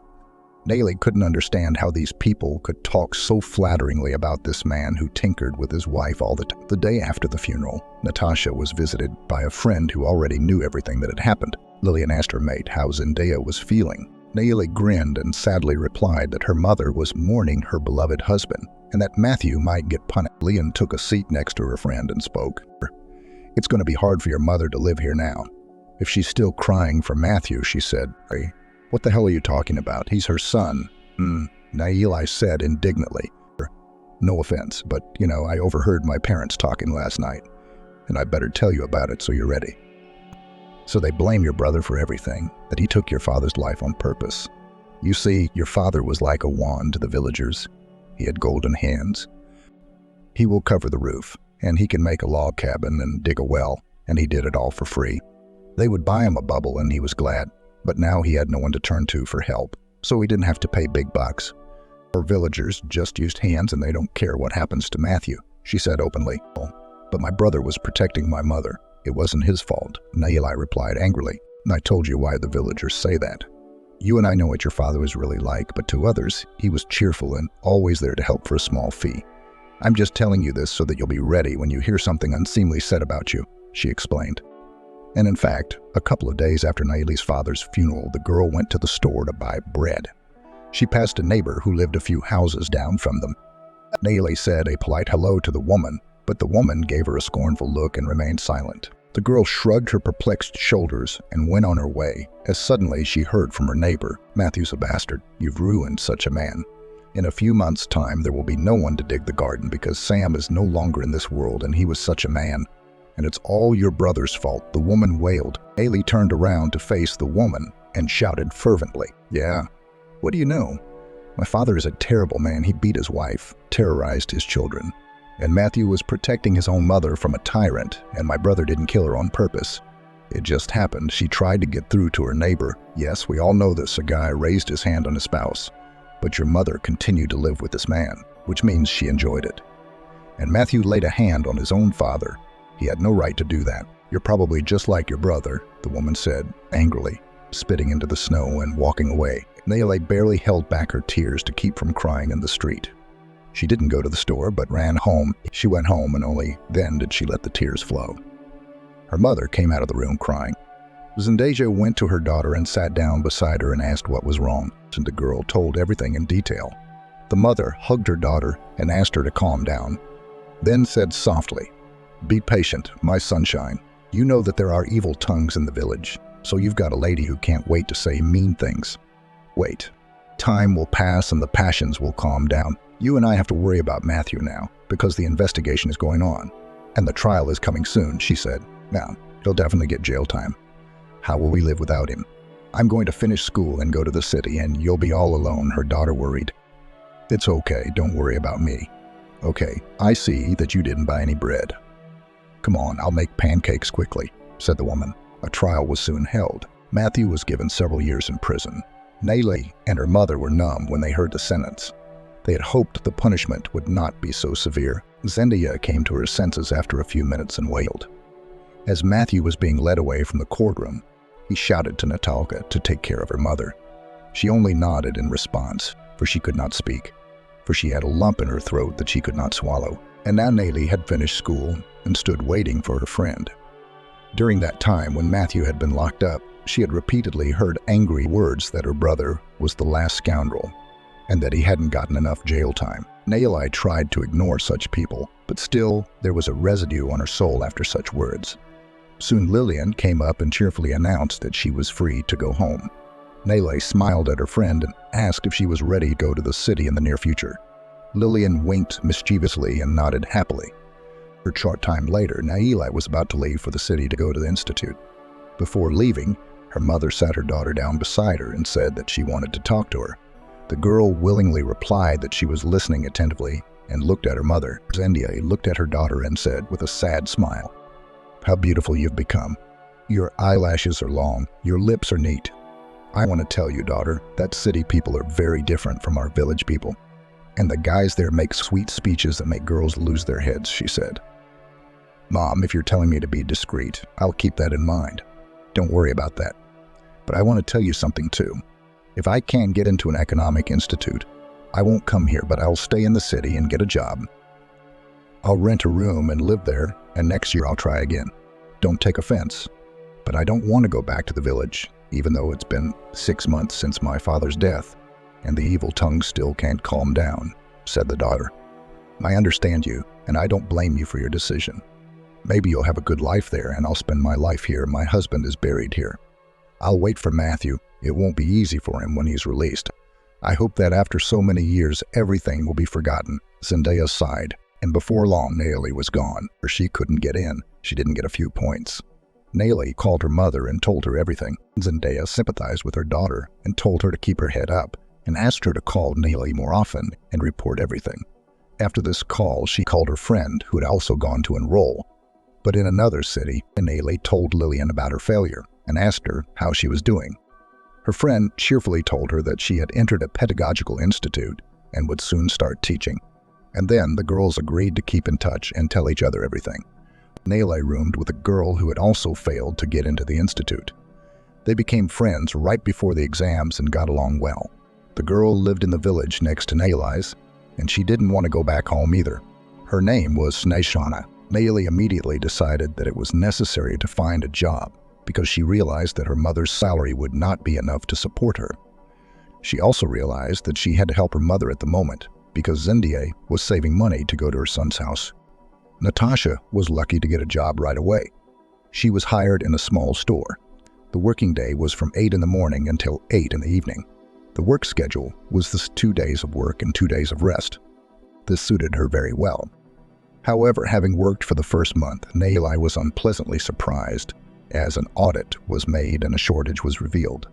The girl could not understand why this happened. Meanwhile, the store manager took the shortfall from the salaries of Naomi and her shift worker. When the girl received the money, she saw that a third of her salary had been deducted. Naomi was very upset about this, as she wanted to buy herself some boots for the fall that she had been looking at, and also send some to her mother.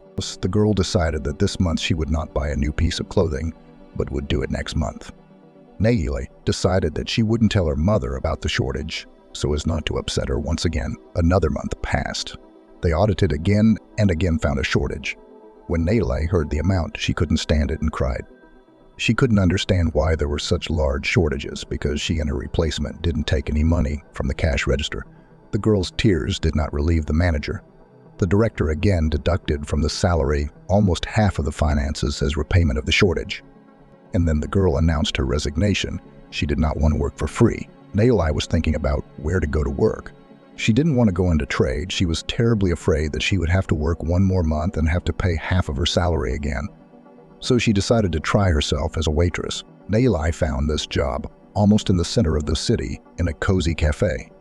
Everything suited her except for the fact that it was very far from the house where she rented a room.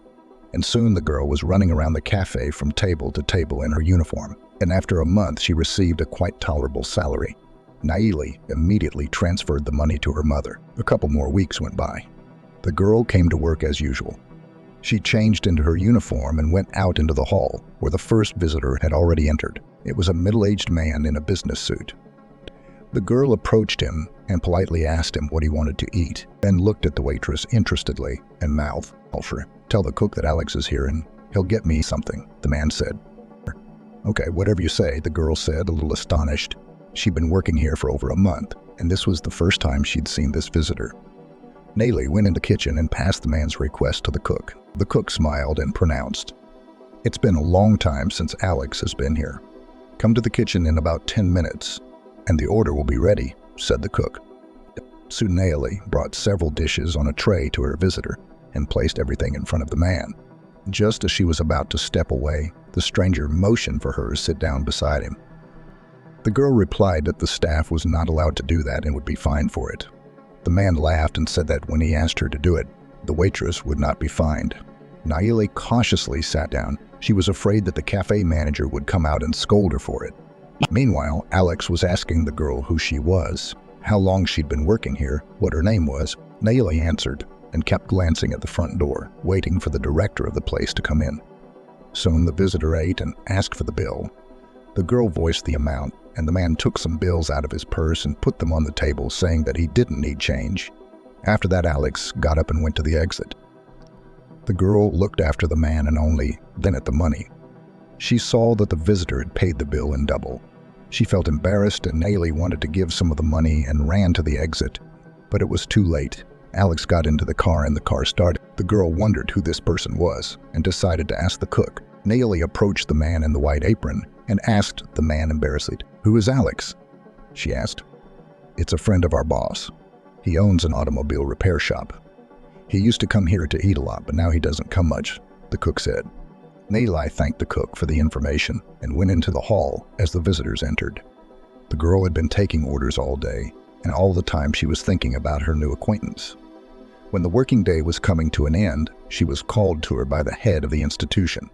She was frightened and went into the man's office and asked him what had happened, and looked at the waitress with a smile and said, "You were great today.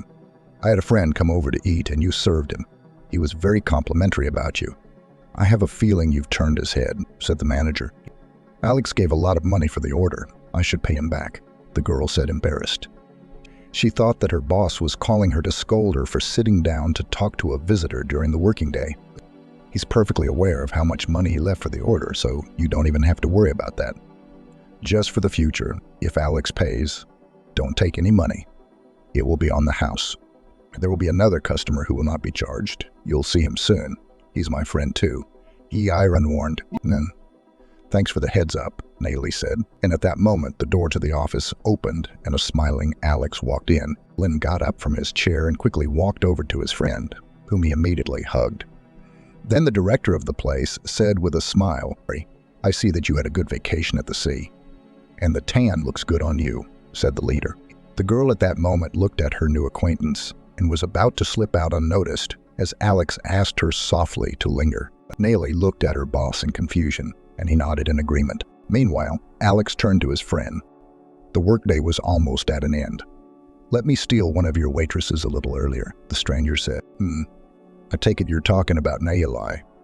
"No question, but only if the girl wants it." Erline, "Believe that now we'll leave your office, and I'll be able to persuade this beauty to let me see her off." Alex smiled. "Mix. Well, try your luck," Ilon said with a laugh. Alex, after these words, offered Nayeli to leave the office, and as soon as they left, the man smiled amiably and asked permission to walk the girl home. She laughed, then mumbled, "I think you've made up your mind without me. And yet, if I refuse your offer, what will you do?" Nayeli smiled enigmatically, sobbed loudly, "And you'll be ashamed that such a grown man was brought to crocodile tears," Alex replied. I'm not sure you should see me off. We can just talk for a while outside the cafe," she said. "You think I'm a boy to stand outside a cafe and talk to a beautiful woman? No, let me take you to a restaurant, and we'll sit there," he suggested. "Thank you, but you really shouldn't do that. I'd rather you walk me home, but I warn you that I live far away," Nayeli said, embarrassed. "No, don't worry about that. I'm on an iron horse," he smiled. Soon Nayeli was sitting in the car with Alex, who was talking about himself with a smile. He was 31 years old, living alone in a one-bedroom apartment with his mother, his father having died last year. Alex himself has been an individual entrepreneur for several years. He was married at one time, but life didn't work out and divorce followed, and he didn't have any children in the marriage. And then the man revealed that Erlan is his best friend, and there is another one named Vincent at the end of his narration.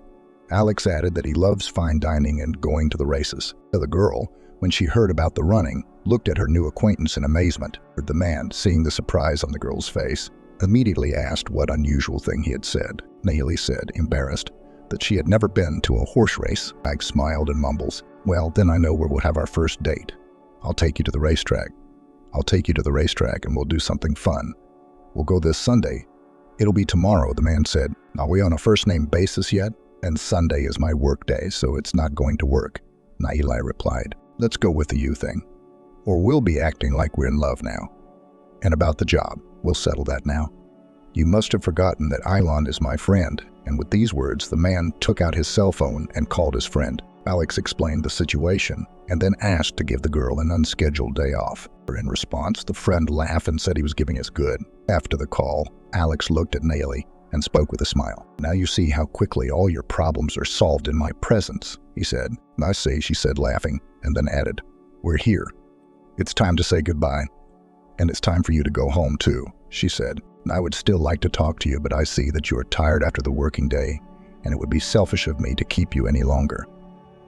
So let me kiss your dainty hand and you can run to your room," Alex said. The girl gave the man her hand, and he touched her palm gently with his lips. Naily felt the touch and shivers down her body. She had never known such close contact with a man before. Alex pressed his lips against the palm of her hand for a few moments, and then released the girl's hand. Naily immediately felt herself blushing, so she quickly opened the car door and jumped out of the car without even saying goodbye to her new acquaintance. When the girl came to the apartment, she went to the window. She hoped that the car would still be there, but it was gone. The girl sighed disappointedly and headed to the bathroom to take a shower. Standing under the running water, she remembered her conversation with Alex, and then his touch on her palm. And then her thoughts drifted to tomorrow's date at the racetrack. And then she felt as if she'd been electrocuted because they hadn't talked about what time she needed to leave the house, and they hadn't exchanged phone numbers. The girl bit her lower lip in frustration. She didn't know how she could remedy the situation now. The next morning, Naily got up in a disgusted mood. She realized that the date wouldn't take place because she wouldn't spend the whole day waiting for Alex in front of the entrance. She tried not to think about the fact that there would be no meeting, but her thoughts kept coming back to it, and she went to the window. The time was nearing 2 o'clock when the phone rang. Naily looked at the number, but it was unfamiliar to her. The girl answered and instantly recognized Alex's voice, which spoke in a friendly tone. "You left so fast yesterday that I didn't even have time to get your phone number," he said. "But you're calling me at the moment," she said happily. "I had to get her land back on the phone. He, like a true leader, has the phone numbers of his staff. Okay, but we're running out of time here. Anyway, you have a little over an hour to get ready, and then as soon as I get there, I'll dial you and you'll be out," Alex was saying. "All right, it's a deal." The girl disconnected the comms and laughed lightheartedly. She was happy at the moment. She liked this man very much, and she wanted to spend as much time with him as possible. She even thought that this man might be her other half in life. Soon the young people were at the racetrack. The girl watched the race and asked her companion many questions. The young man answered Naily with a smile. As soon as the race was over, the girl asked the man how often he goes running. Alex admitted that he goes in different ways and explained that it all depends on the circumstances. After the race course, young people went for a ride around the city. They talked about different topics in between. The girl at this time enjoyed the communication of the guy, and she wanted this day to not end, so she felt good at this moment. However, Alex drove Naily home closer to 9 p.m. and said he had to go because he would need to get up early for work tomorrow. The companion could hardly restrain herself from sighing with disappointment.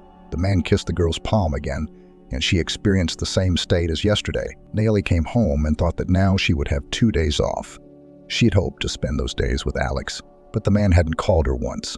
Naily was upset and thought that apparently her behavior didn't please the guy, and so it was a work day. She came to work, and her first visitor was Alex. Naily didn't know what to think when she saw him, but he called her over and asked only for a cup of coffee. The girl complied with the man's request and was about to leave when Alex said, "Have a seat. There's a bartender, and he'd be a good waiter." "I want you to know that you won't be working here anymore," he told her. What do you mean?" the woman asked in bewilderment. "You've been on my mind for days. I don't know how to declare my love, but I'm madly attracted to you. I'll be more brief. I suggest we start living together," he told her. "But we don't know each other at all." "No, it doesn't suit me," she answered. "What kind of people are you women? You want to get all your relationships through the marriage office."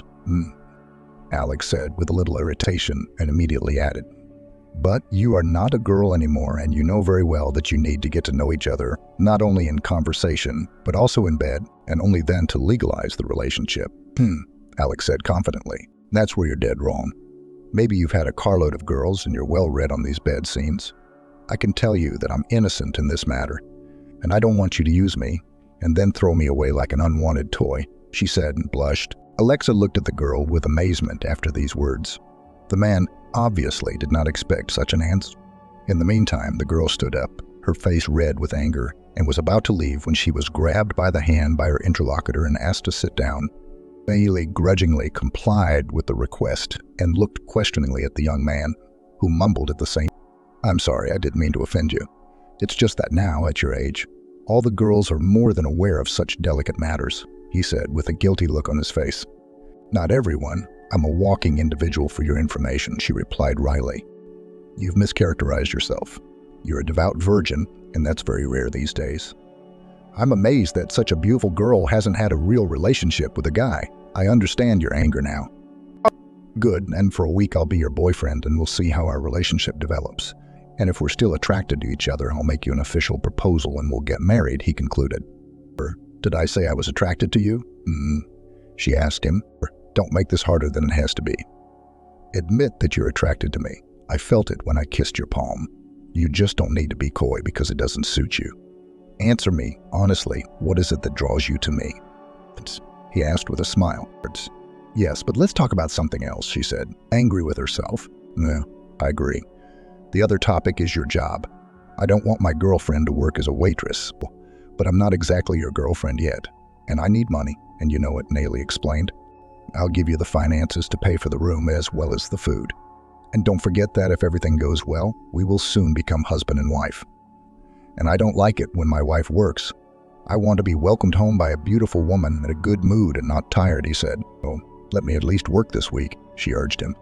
"Deal, and then not a day more," he agreed. A week flew by, Alex picking her up from the cafe when Nayeli was working and taking her home. The man called every day and invariably inquired how she spent her day off when he didn't come. And the girl happily informed him that she was studying a cookbook. A week later, the man made an official proposal to the girl, which she enthusiastically accepted. And after that, Nayeli, at the insistence of the chosen one, quit her job at her engagement. The girl initially informed her mother, who was unspeakably happy that her daughter met her favorite person. And after Nayeli called her friend and also told about her imminent marriage, Lillian heartily congratulated her friend and vowed to come to the wedding. Soon there was an introduction between Nayeli and her future mother-in-law, who lived in a 3-room apartment. Margot turned out to be a lovely woman who welcomed her at the first meeting. Nayeli was glad that she had a friendly relationship with her lover's mother from the first day. And then the girl got acquainted with a third friend of her chosen one. It was a young man of 27, whose name was Vincent. Alex's friend immediately appreciated the girl's beauty and told his friend that if he had known that Ilya had such a pretty waitress working for him, he would have gotten to this place much earlier than Alex. Natasha was pleased by Vincent's compliment, but her boyfriend scowled at her. When there were 2 weeks left before the wedding, the girl hinted that it was necessary to go to her mother's house, so that Alex could get acquainted with his future mother-in-law. The man reluctantly accepted the proposal of the chosen one, but he realized that it was necessary to do it. And one day, the young people went to the village. When Alex found himself visiting Zendaya, he gave an imperceptibly squeamish wrinkle. Nayeli happily introduced her fiancé to her mother, and then began to help her mother set the table. In the meantime, Alex was looking around. When the table was set, the mistress of the house invited the dear guest. The future son-in-law sat down and looked at the dishes with food in front of him, and then quietly, and this is considered a holiday treat, fried potatoes with mushrooms, a slice of cheap boiled sausage, pickles from a jar, and a couple of salads that rational housewives usually prepare for the winter. He said dismissively. Natasha was embarrassed that her favorite person had made such a comment about the festive table. She looked at Alex and whispered that her mother couldn't afford to eat too much. This dialogue was clearly heard by the lady of the house, and so she said, "There's no need to whisper. I can hear everything. Alex, I realize that you are probably used to other exquisite dishes, but I keep things simple. I don't keep chickens, and I don't want to buy them at the store because they don't know what they're fed on. You could buy from neighbors, but they sell at too high a price. And there's one more thing. I think your fiancé told you that your brother is in jail. So I'm slowly saving my money because it's a long way to the north, and the tickets are so expensive. So you, my dear, don't be angry with me for such a careless table." The woman excused herself, but she was angry at her daughter's chosen one. "Mom, don't worry, it's okay. Alex is going to try your potatoes and he's going to love them. He just doesn't know how good you make them, Neely exclaimed and looked at her boyfriend with a serious face. Lane realized that he had angered his companion, so he took a spoon and put some potatoes on it. And then Neely handed him a fork and looked at him meaningfully. Alex took the fork and ate some potatoes, and after that smiled strangely and I guess I was quick to denigrate the table. The potatoes are delicious. I'd be happy if my wife could make them as good, Alex said. After this sentence, Zendaya smiled and began to ask her future son-in-law questions about the wedding. Alex answered, occasionally glancing at his watch. The landlady noticed this and asked how long the couple had arrived. The guest politely replied that they would be on their way home in a couple of hours. Zendaya sighed sadly. The older woman had hoped that they would spend the night at her place, and she was also eager to have some privacy with her daughter, which she said aloud. Naili, seeing that her lover was not eating, offered him to watch TV while she helped her mother clear the table. The girl, as soon as she was alone with her mother, immediately apologized for her fiancé's behavior, and the mother smiled in return and mouthed, "It's okay that your young man told the truth. It would have been much worse if he had done it behind his back." "Alex has spoken his mind," Zendaya said. But still, he was wrong. The daughter looked guiltily at her mother. "And the tickets are so expensive. So you, my dear, don't be angry with me for such a careless table." The woman excused herself, but she was angry at her daughter's chosen one. "Mom, don't worry, it's okay. Alex is going to try your potatoes and he's going to love them. He just doesn't know how good you make them," Naomi exclaimed and looked at her boyfriend with a serious face. The man realized that he had angered his companion, so he took a spoon and put some potatoes on it. And then Naomi handed him a fork and looked at him meaningfully. Alex took the fork and ate some potatoes, and after that smiled strangely and said, "I guess I was quick to denigrate the table. The potatoes are delicious. I'd be happy if my wife could make them as good," Alex said. After this sentence, Zendaya smiled and began to ask her future son-in-law questions about the wedding. Alex answered, occasionally glancing at his watch. The landlady noticed this and asked how long the couple had arrived. The guest politely replied that they would be on their way home in a couple of hours. Zendaya sighed sadly. The older woman had hoped that they would spend the night at her place, and she was also eager to have some privacy with her daughter, which she said aloud. Naomi, seeing that her lover was not eating, offered him to watch TV while she helped her mother clear the table. The girl, as soon as she was alone with her mother, immediately apologized for her fiancé's behavior. Then the mother smiled in return and mouthed, "It's okay that your young man told the truth. It would have been much worse if he had done it behind his back." "Alex has spoken his mind," Zendaya said. "Oh, but still, he was wrong." The daughter looked guiltily at her mother. "You better tell me, how long have you known him? How well do you know him?" My mother asked. "About a month and a half of knowing him. I think I've known him all my life," my daughter replied with a smile. "Why do you want to marry him after such a short period of time? Are you really pregnant?" The old woman said in a frightened voice. "Mom, we haven't had anything but a couple of kisses. I even live in a rented apartment. We agree that everything will happen after the wedding. And we both want to live together. That's why we're in a hurry to get married. I'm only sorry that my brother will not be at the wedding, but he knows about everything and wished me happiness. Since you and Alex are doing well, I'm happy for you, and with a pure heart I bless you." She hugged her daughter. Soon the young people left the village. On the way to the city, Naomi told the chosen one that he had behaved unkindly towards her mother. Alex furrowed his eyebrows and said with irritation that he hadn't expected to see such a shabby dwelling. The girl glared angrily at her interlocutor and asked him not to talk about her mother's house in that tone from now on, and looked at his lover and then laughed softly while mumbling, "You're so good in your anger I could kiss you right now." "Don't pout at me," he said. Her time flew by and the wedding day came. There were many people from the groom's side that the girl didn't know. On Naomi's side, there was only her mother, a friend, and the girl with whom she rented an apartment. Immediately after the wedding, Naomi went to live with her husband. The girl was eager to start settling in at the new place. She wanted their apartment to be cozy and comfortable. Naomi did not forget that her husband is very fussy about food, so she often looked at the cooking site to find an interesting dish and cook it to her husband for dinner. Sometimes she had questions about cooking, in which case she called Ivia's cook and consulted him. So the year flew by. The time was approaching when the girl wanted to enter the institute again. She told her husband about it the day before. Alex looked at his wife in surprise and asked why she needed to chew on the granite science, until he perplexedly uttered in response, I must have some kind of education. What am I going to do for the rest of my life? Said the girl. Honey, stop your wild fantasy. Other girls dream of living and doing nothing, and you're talking about studying. You better always look the way you look. You know how nice it is for me to go out with you. I hear people say you got a diamond, and that's all they say about you. And Vincent is still pining for you. He can't get over the fact that he didn't meet you before me, Alex said. Sometimes I feel like you didn't marry me, but my looks. But let's talk seriously about school.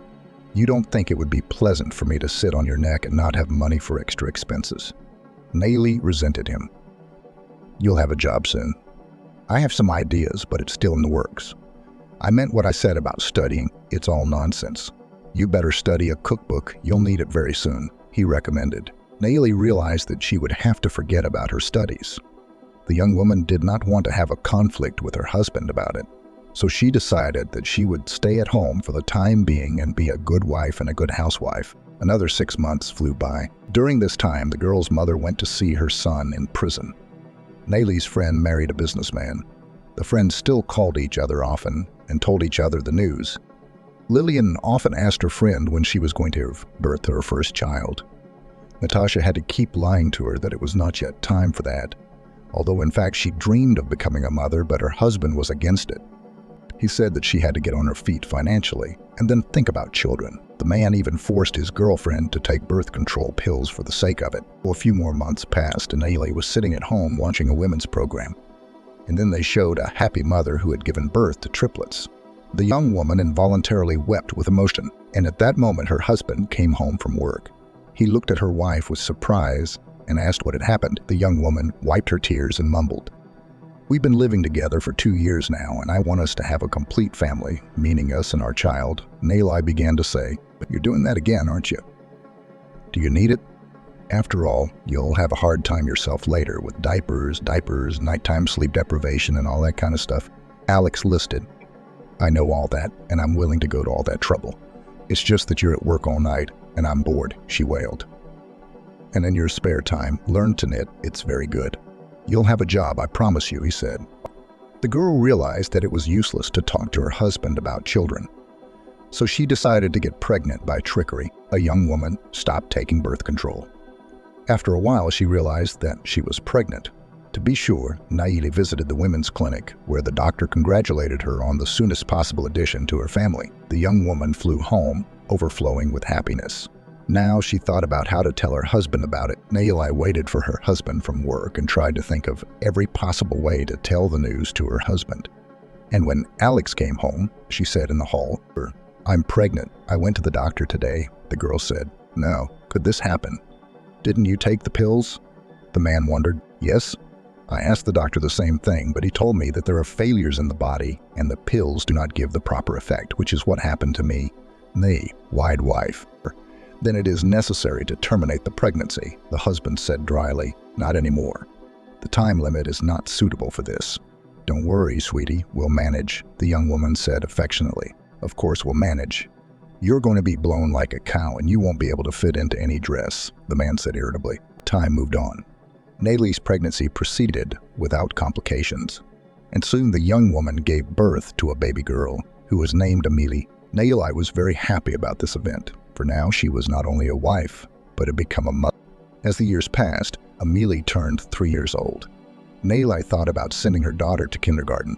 She wanted the child to have contact with her peers, and this is what the young woman told her husband. The husband was not against it, and agreed with the opinion of his wife. And as soon as Amelie went to kindergarten, Nayeli talked to her chosen one about work.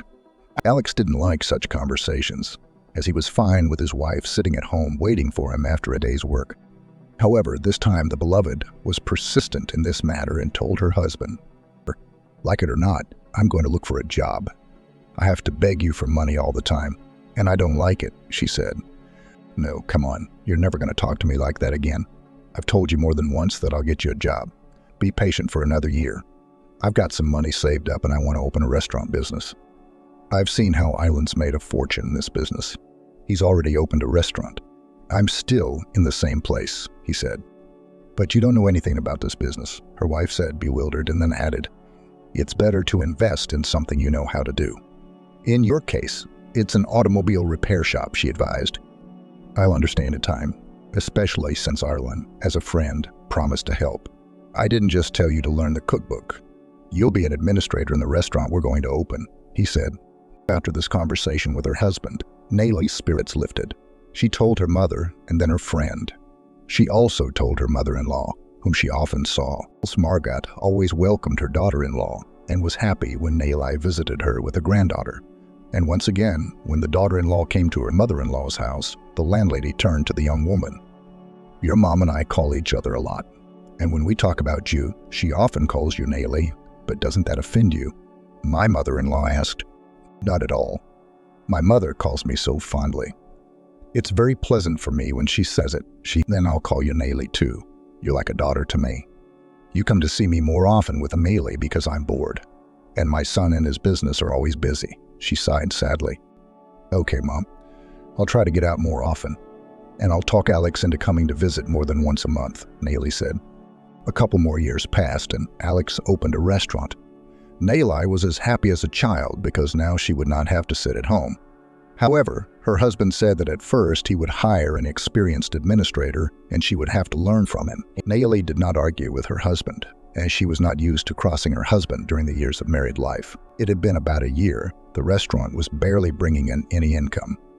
Alex realized that if things went on like this, he would simply go bankrupt. The man began to come home in a bad mood. He understood perfectly well that it was necessary to change the concept of the restaurant business. The wife saw how the chosen one was freaking out about the restaurant and often told him to turn to a friend for help. Alex responded by saying, Island advises to give this place a major overhaul and completely change the menu to one that is easier to prepare. Let's say I agree with the menu. It's easy to do.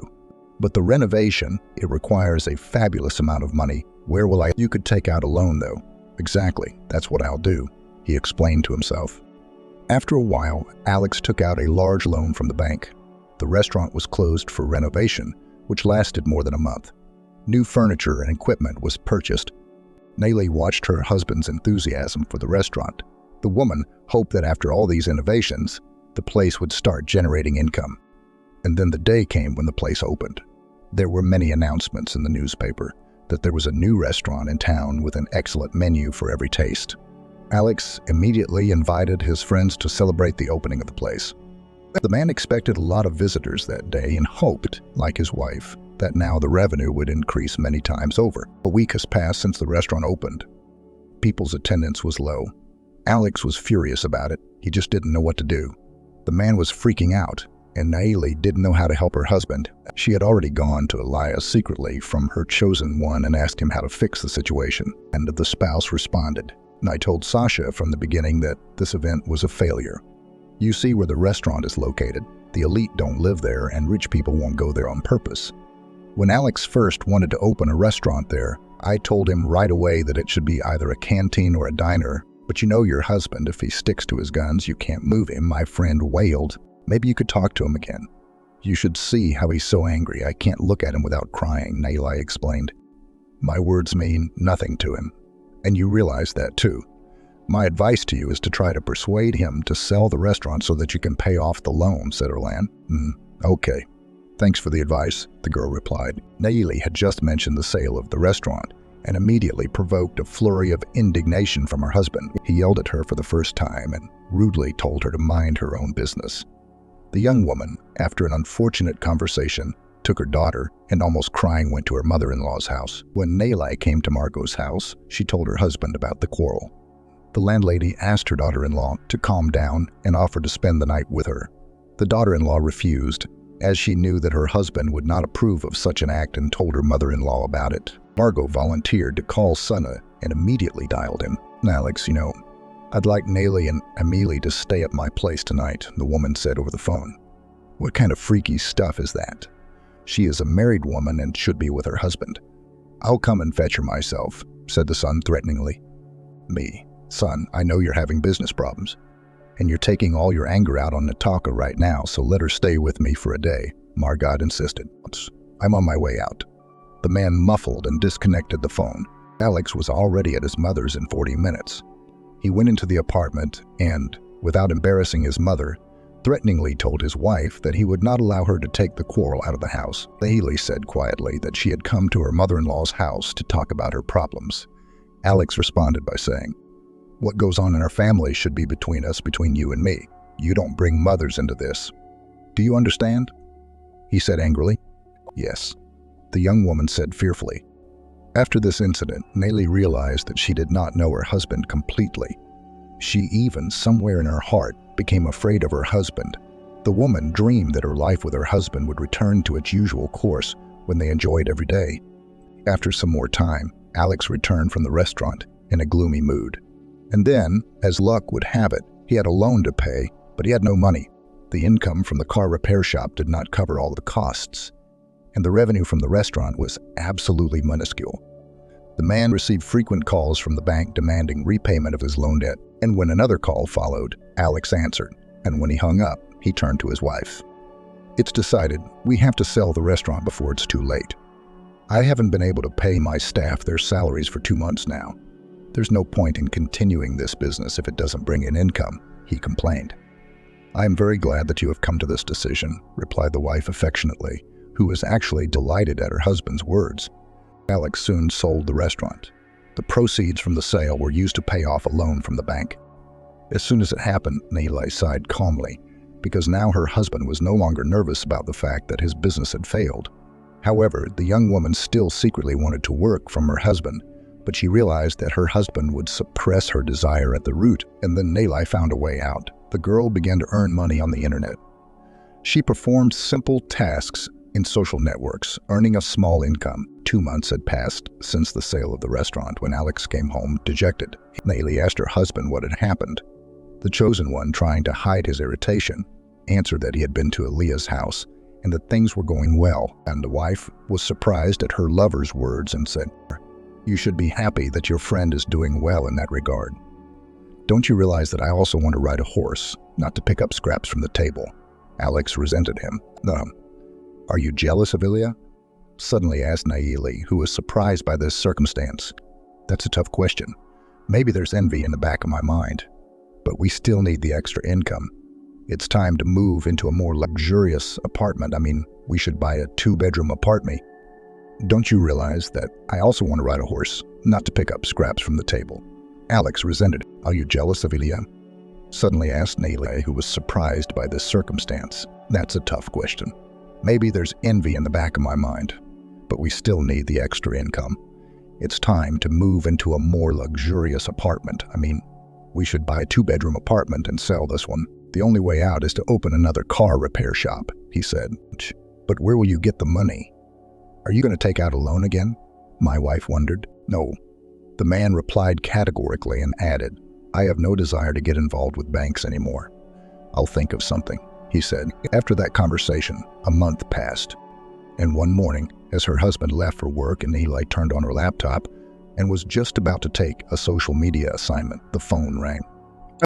The woman picked up the phone and heard the excited voice of a neighbor who lived across the street from her mother. She reported that Zendaya had been taken to the hospital with a heart attack. Haley gave a startled gasp and immediately started calling her husband. As soon as Alex answered, she quickly told him the sad news and asked him to take her to the hospital. His spouse asked with a little irritation, "And how far are you going to go there?" Husband said, "Until mommy is better. I can go with Amelie or leave her with your mom. It's up to you, Haley. Only with my daughter I'll let her go to the village. Don't burden my mother with a child," Alex said dismissively. "As you say, darling Hugh," the girl answered and smiled. She understood from her husband's words that Alex was still jealous of her, and that's why he didn't want to let her go alone. A short time later, Haley was already sitting beside her mother, who was lying in a hospital bed. The young woman stroked Zendaya's arm and said affectionately that everything would be all right. The sick woman looked at her daughter and told her not to worry. Haley nodded and thought that she should call her brother and inform him of her mother's illness. The young woman didn't even realize that Matthew's call would bring trouble. A few days passed. Haley was on her way home from the hospital to her mother's house. 2 police cars passed her. The girl wondered at the same moment what had happened in their village. If so many law enforcement officers had arrived, To her amazement, the cars stopped near her mother's house. Ailey approached the uninvited guests and inquired, "What happened?" she asked. "We need Zendaya," the uniformed man said glumly. "She's in the hospital, and I'm her daughter," the girl said. "Matthew escaped from prison and traumatized our employee in the process. We're looking for him. Was he here?" Officer asked. "No. He wanted to check on his mom, so he did that," the young woman said faintly and felt herself getting unwell. In the meantime, the interlocutor asked to open the house in order to inspect it, and at that moment, a signal sounded over the radio. The man answered, and after a few moments, he said that the operation to track down the fugitive criminal was over as Matthew had been caught. Nailai then went into the house, where she wept desperately. She was well aware that her brother had escaped only to visit his mother. Matthew was afraid that his mom wouldn't wait for him to get out of jail. Nailai also realized that now her brother would get more time for escape. She also knew that her mother must not be told because Zendaya, with her heart condition, might not be able to bear the news. Some time passed, and then Nailai's mother was discharged. Zendaya asked her daughter to stay with Amelie for a while longer. Nailai could not refuse her mother's request, even though her husband called every day to ask when she would be home. It had been a few days since Zendaya had been discharged. Alex knew about it, and once again, when his spouse asked him to stay at his mother's house for one more day, he passed out and came to the village himself after a while. The man politely greeted his mother-in-law and ordered her to go home. Nailai realized that her husband was angry with her for his long absence and that he missed her. Soon the family returned to the city, and life went on as usual. But after a month, when Nailai returned from the village, she began to feel uncomfortable, her body itching all the time. This did not escape Alex, and he told his spouse. She'd been living in her mother's old hovel, so she must have gotten scabies. "Go to the doctor tomorrow," he said. Nailai didn't contradict her husband in return, as she actually felt disgusted. She went to an appointment where the doctor prescribed a bunch of tests, and soon after, the doctor told her that she had diabetes mellitus. I gave the doctor a stunned look and asked, "But we didn't have anyone in our family who had this disease." The young woman wondered, "You said yourself that you've been in a lot of trouble lately, so you got diabetes on a nervous basis. Now you should go to the hospital for a full examination," the doctor recommended. Nailai returned home depressed. She didn't want to lie in a hospital bed. She informed her husband about her illness, who was not thrilled with the news. Alex immediately told his wife not to hesitate and to go to the hospital. Uchard sabbered. The woman nodded in agreement and said, "All right, darling, but you'll have a hard time now because you'll have to take Amelie to and from kindergarten," she said. "Hey, don't worry about it. I'll figure something out," he replied. Soon Nailai was admitted to the hospital. She was there for about 2 weeks. When she was discharged, the doctor gave her a prescription and explained how to take the medicine. And the doctor also advised the girl to worry as little as possible. Nailai would have been happy to live without worrying, but then her daughter had an attack of appendicitis. The girl was urgently hospitalized. Nailai was worried about her daughter's condition, and as soon as Amelie was discharged, she felt sick and went to the hospital again. It has been 7 months since Nailai found out about her illness. During this time, she had put on a little weight because she was taking hormones. If some acquaintances told the woman that the extra kilograms only added charm to her statue, Alex caustically remarked that she was slowly turning into a cow. After these words, Nailai cried, and her husband, to smooth out his harshness, "No tears. I'm just asking you not to gain any more weight and to watch your weight. Keep a notebook and weigh yourself every day.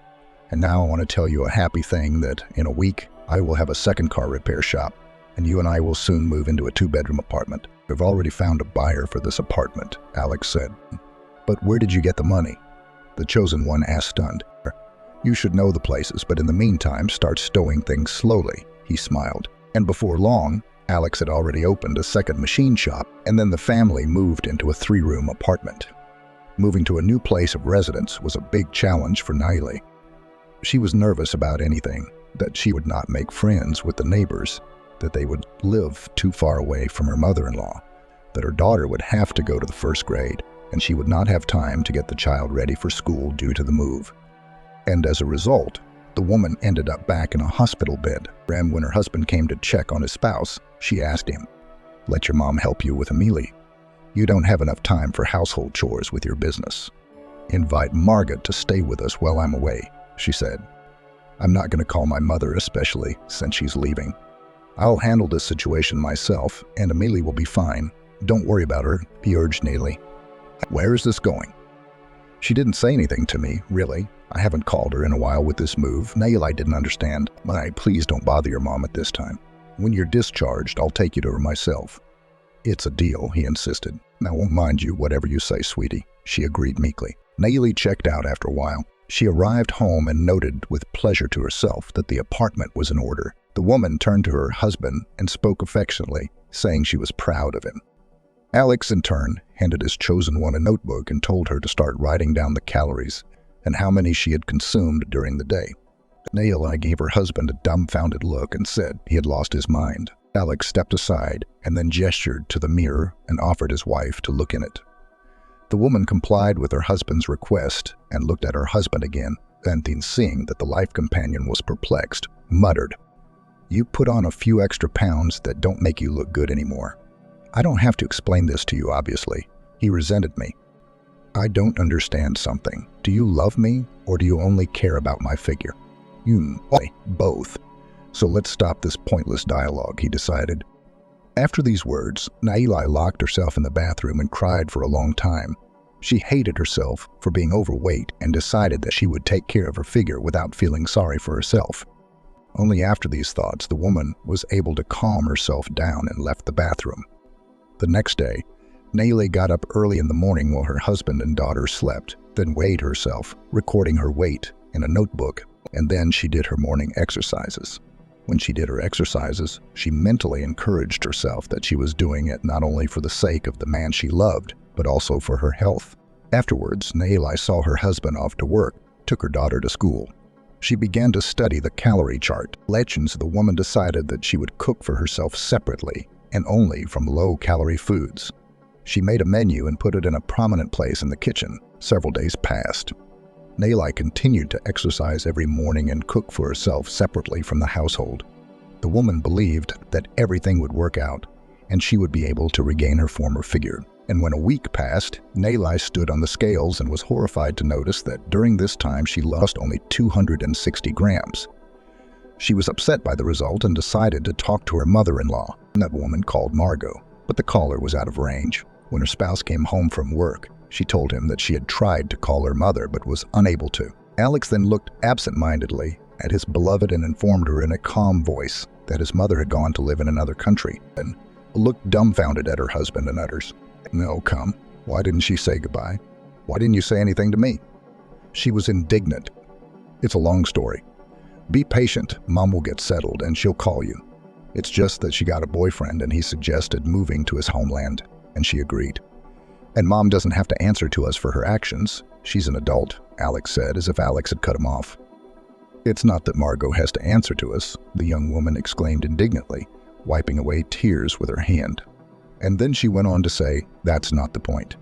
We got on well with her, and she left without a word to us. It's not nice to her relatives." "That's what I'm talking about now," she said with sadness in her voice. Calm down. I explained to you that she had a good reason for doing what she did. And let's just drop the subject.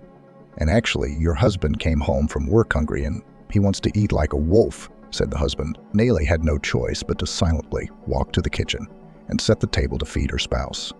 The woman was doing all this automatically, as her thoughts were preoccupied with her mother-in-law's behavior. She could not believe that Margaret had done such a thing.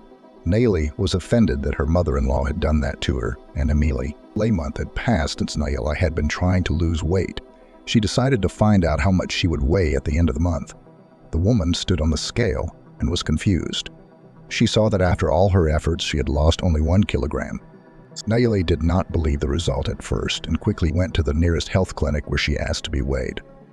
However, the nurse confirmed the result that Neely had on the scale at home. The woman walked back in despair because she had exhausted herself so much, often malnourished, watching the family devour baked chicken or eat ice cream. Neely tried to leave the kitchen at those moments so as not to tempt herself, and all this suffering was for the sake of 1 kilogram. She was about to give up on losing weight when the idea occurred to her that she should visit a nutritionist to find a diet that could be used with diabetes. And now Neely has a new menu from the doctor.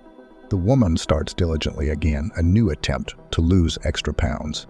She strictly adheres to the menu and also exercises for 15 minutes in the morning. And exactly 1 month later, Nayeli gets on the scale. The woman, seeing the result, runs to the kitchen and angrily tears off the menu sheet as she has lost 720 grams of weight over this period of time. When her husband came in that day, her spouse complained to him that once again her month had been wasted, as she had lost very little weight. Alex grinned and arrogantly said she wasn't trying hard enough. Nayeli felt her resentment rising and wanted to reply to her husband, but she immediately changed her mind, as she realized that the conversation could end in a scandal, and she did not want that. The next morning, Nayeli saw her husband off to work as usual, took her daughter to school, and called a friend. She told her friend about her problem and that her relationship with her husband was deteriorating because of it. Lillian listened to her friend and advised her to run away from such a lover. Nayeli, through her tears, replied to her interlocutor, "It's easy for you to say that, but then where am I supposed to go? Back to my mom's village. And look at the village men, all of whom are drinking themselves to death. Yes, it's not even that. It's that I love Alex," she said, crying to her friend. "You sound like your mom, who had to take a beating from her husband because of her love. What more advice can I give you? I don't know what to say in this situation. For me, I've seen pictures of you and Amelie, and you look pretty good. I don't deny that you've put on a little weight, but you've become more feminine." Lillian tried to encourage her friend. "Thank you for listening, and I'm sorry for putting my problems on you. Say hello to your family," Nayeli said. "Don't get lost and call me in any case. Everything is possible in our life. So if there are any financial difficulties or anything else, call me right away," said her friend. Some time passed. Nayeli stayed at home with her daughter and helped her with her lessons. Alex came home and told his wife that this weekend he would not come home alone, but with a rich client. The man asked his spouse to prepare a holiday meal while telling his wife that it was extremely important to him to convince his guest to come to his workshop. The chosen one did not ask unnecessary questions and promised her husband to set a luxurious table. It was Sunday, and Alex came home with a man who was dressed in an expensive suit. The head of the family invited the guest into the hall, where the table with numerous dishes was set. Alex looked at the treat and smiled. He was pleased that his wife had honored his request. Meanwhile, the guest also appreciated the dishes and said, "Your wife is a great cook." And after these words, the man looked at Nayeli, who was standing modestly aside, and the guest clucked his tongue and said, "Your chosen one is good in every way," the man said. Alex clearly didn't like the client's last sentence and sternly asked his spouse to leave them alone for a while. And then the landlord brought a bottle of white wine and suggested that we start the conversation by drinking 100 grams. The guest smiled broadly and nodded in agreement, and Nayeli was in the nursery with Amelie at the time. She was unhappy that her husband had kicked her out of the room like a common servant. After a while, the woman heard her husband calling her in an inebriated voice. Nayeli hurried into the hall and saw that the guest and the chosen one were already quite drunk. And the woman asked what her husband wanted her to do, and he in turn smiled skeptically and asked her to clear the table, while adding, "You can collect the leftovers and then take them to your mother in the village. She will be pleased with your gift of leftovers," he laughed. Nayeli did not answer her husband, as she realized that it would be useless at the moment. She decided that she would talk about it in the morning, and as soon as the next day came, the woman turned to her husband. "Well, what do you think you're doing?" "Okay, you insult me, but what about my mother?" she said. "And you are becoming like a village cow. That's why I say such words to you," replied the husband. "But then why don't you divorce me if you hate me so much?" she asked. "You're a good cook, and don't forget we have a daughter with you. If you want, I can take away your motherhood and go back to your village," he said wryly. "You haven't woken up yet. How can you not be ashamed?" She shouted with tears in her eyes and hurried to the other room so that she wouldn't see her chosen one. Only now she realized that her husband did not put her in anything, and here, for some reason, the woman remembered her mother-in-law. Nayeli didn't know what had made her think of Margot. 2 weeks passed quickly. During this time, Nayeli realized that the relationship between her and her husband had grown cold. The woman tried to keep the marriage intact. She even visited a witch doctor to help her get her husband's love back. Nayeli performed a mysterious ritual, which had no effect. Alex could still easily insult his wife. Leshwin was in despair. And one day, after her husband called her another name, She decided to tell her mother the truth about her life with her husband. Nayeli had kept everything from her mother until then, as she didn't want to worry her too much. She was afraid for Zendai's aching heart. Soon Nayeli was sitting at her mother's house and tearfully told her about her relationship with her husband. The old woman listened to her daughter in silence, and as soon as she finished speaking, she said, sadly, "If things are so bad with Alex, why don't you leave him?" She asked, "I still love him. I just think we need to wait a little longer and things will work out with him," her daughter said. "You see, that's how it works. At one time you asked me why I was living with your father when he did such a bad thing to me, and I told you that I loved him. And now you're telling me the same thing. Daughter, believe me, Alex will not change and you just have to bear with him since you love him so much." Her mother explained to her. Some more time passed, and Nayeli realized that the former family relationship could not be restored. And she also learned that her husband had a mistress on the side. The woman realized that it was necessary to leave her spouse, and so she reported it one day. When Alex heard about it, he laughed and said that she could go to all four sides and forget about Emily. Nayeli looked with horror at her husband and realized that this man was not joking and could make the words he had said come true. Nayeli decided to turn the conversation in another direction at the same moment. She asked the chosen one about his mother, and as soon as Alex heard the question, he involuntarily shuddered. The woman noticed this movement and was alarmed by her husband's reaction. In the meantime, the husband hurriedly replied that his mother would call soon. Alex's answer did not satisfy the wife, and she decided to go to her mother-in-law's old address. Soon Nayeli was standing on the landing where Marga used to live. She stood pondering, and then suddenly the door opened and her mother-in-law's neighbor came out. Finally turned to the pensioner at the same moment. "I came to visit Margot and they told me she had moved out," Nayeli said. "Wait, you're her daughter-in-law. Didn't your spouse tell you that he put his mother in a boarding house?" The neighbor wondered. "Alex told me that my mom and her bio went to live abroad," Nayeli said, perplexed. "Nay, it's nonsense, really. Come to my place, and I'll tell you something," she suggested. The two women entered the apartment and walked into the hall. Nayeli sat down in one of the armchairs, and the pensioner sat on the sofa next to her. The landlady said that recently Margot had been suffering from blood pressure and had begun to give up a lot. The elderly woman was afraid to stay alone, and then Alex offered her mother to live in an expensive boarding house for a while. On second breed, and soon her son put her there. Nayeli, listening to her neighbor's story, was stunned to hear the news. He immediately asked the older woman, What about the apartment?" "There are strangers living there now," Nayeli said indignantly.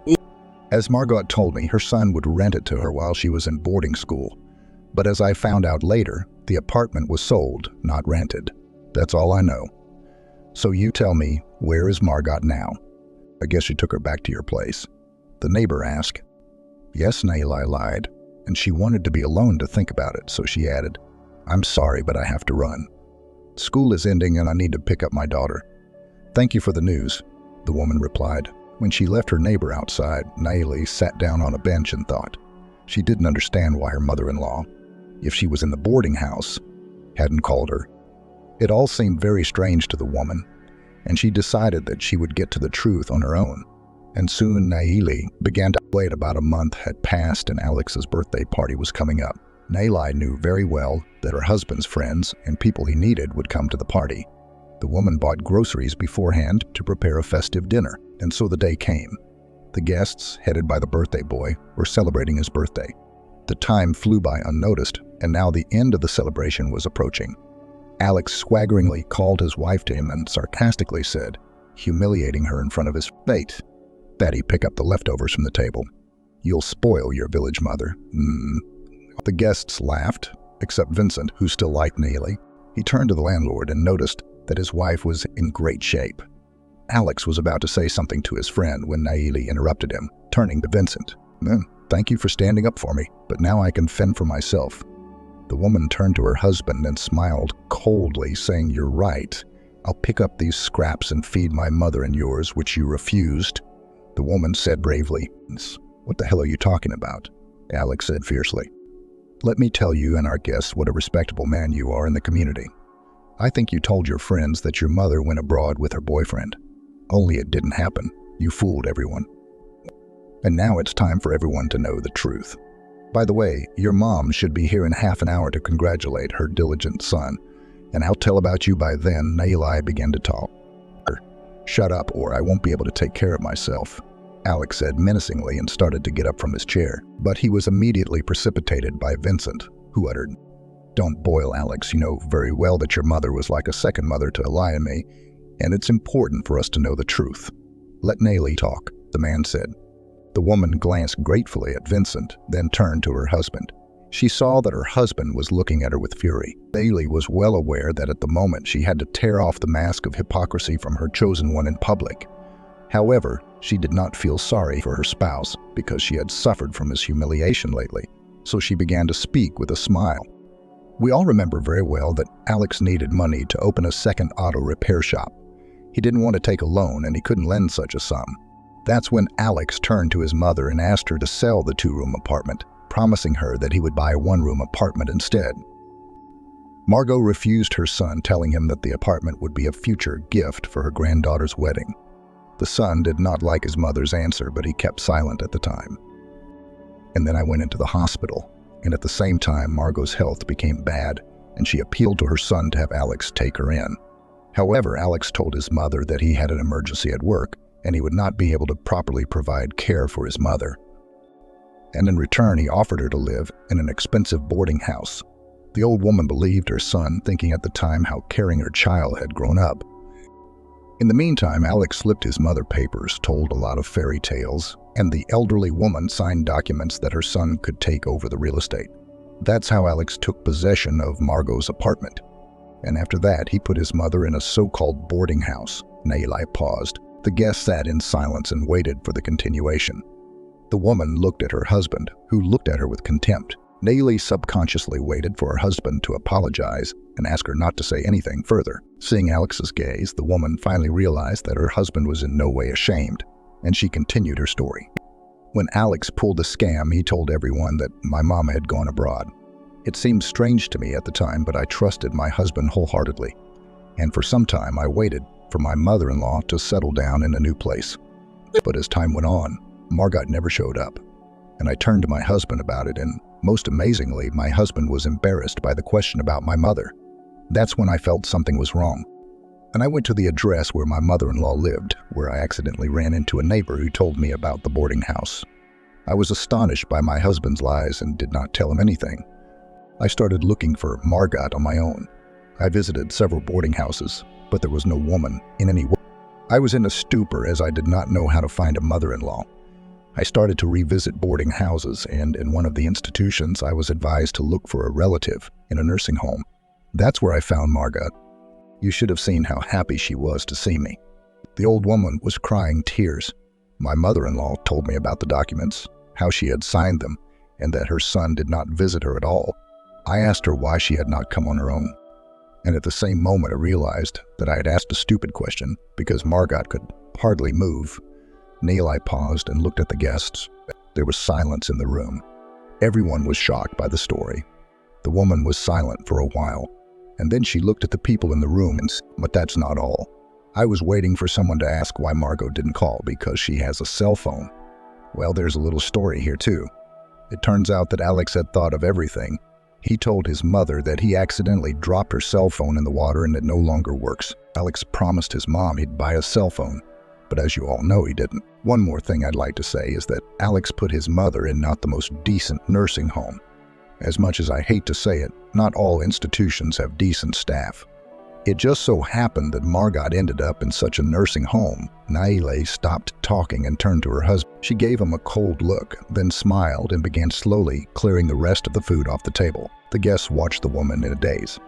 Nailai took her time with her actions, realizing at the moment that she had shocked everyone with her story. And when only the bread remained to be put away in the bag, the woman turned to her husband and said softly, "Here, my dear husband, I have collected the leftovers from the festive table, and it is this food that will go on the table of your mother and my village mother," she said.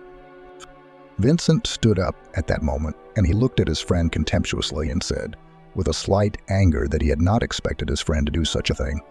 Alex remained silent in response. He had nothing to say to justify himself, and then took the floor and pronounced to the landlord, "What have you done, Alex? Margot is your own mother and you did this to her. Vince was right. We didn't expect you to be so mean. The man wanted to continue talking, but Nayli interrupted him. Hold on, I'm sorry to interrupt you halfway through, but I just want to let you know. You and Alex are friends, but he was jealous of you, so he decided to open a restaurant. But his business failed. He couldn't get over the fact that you were doing so well as an entrepreneur.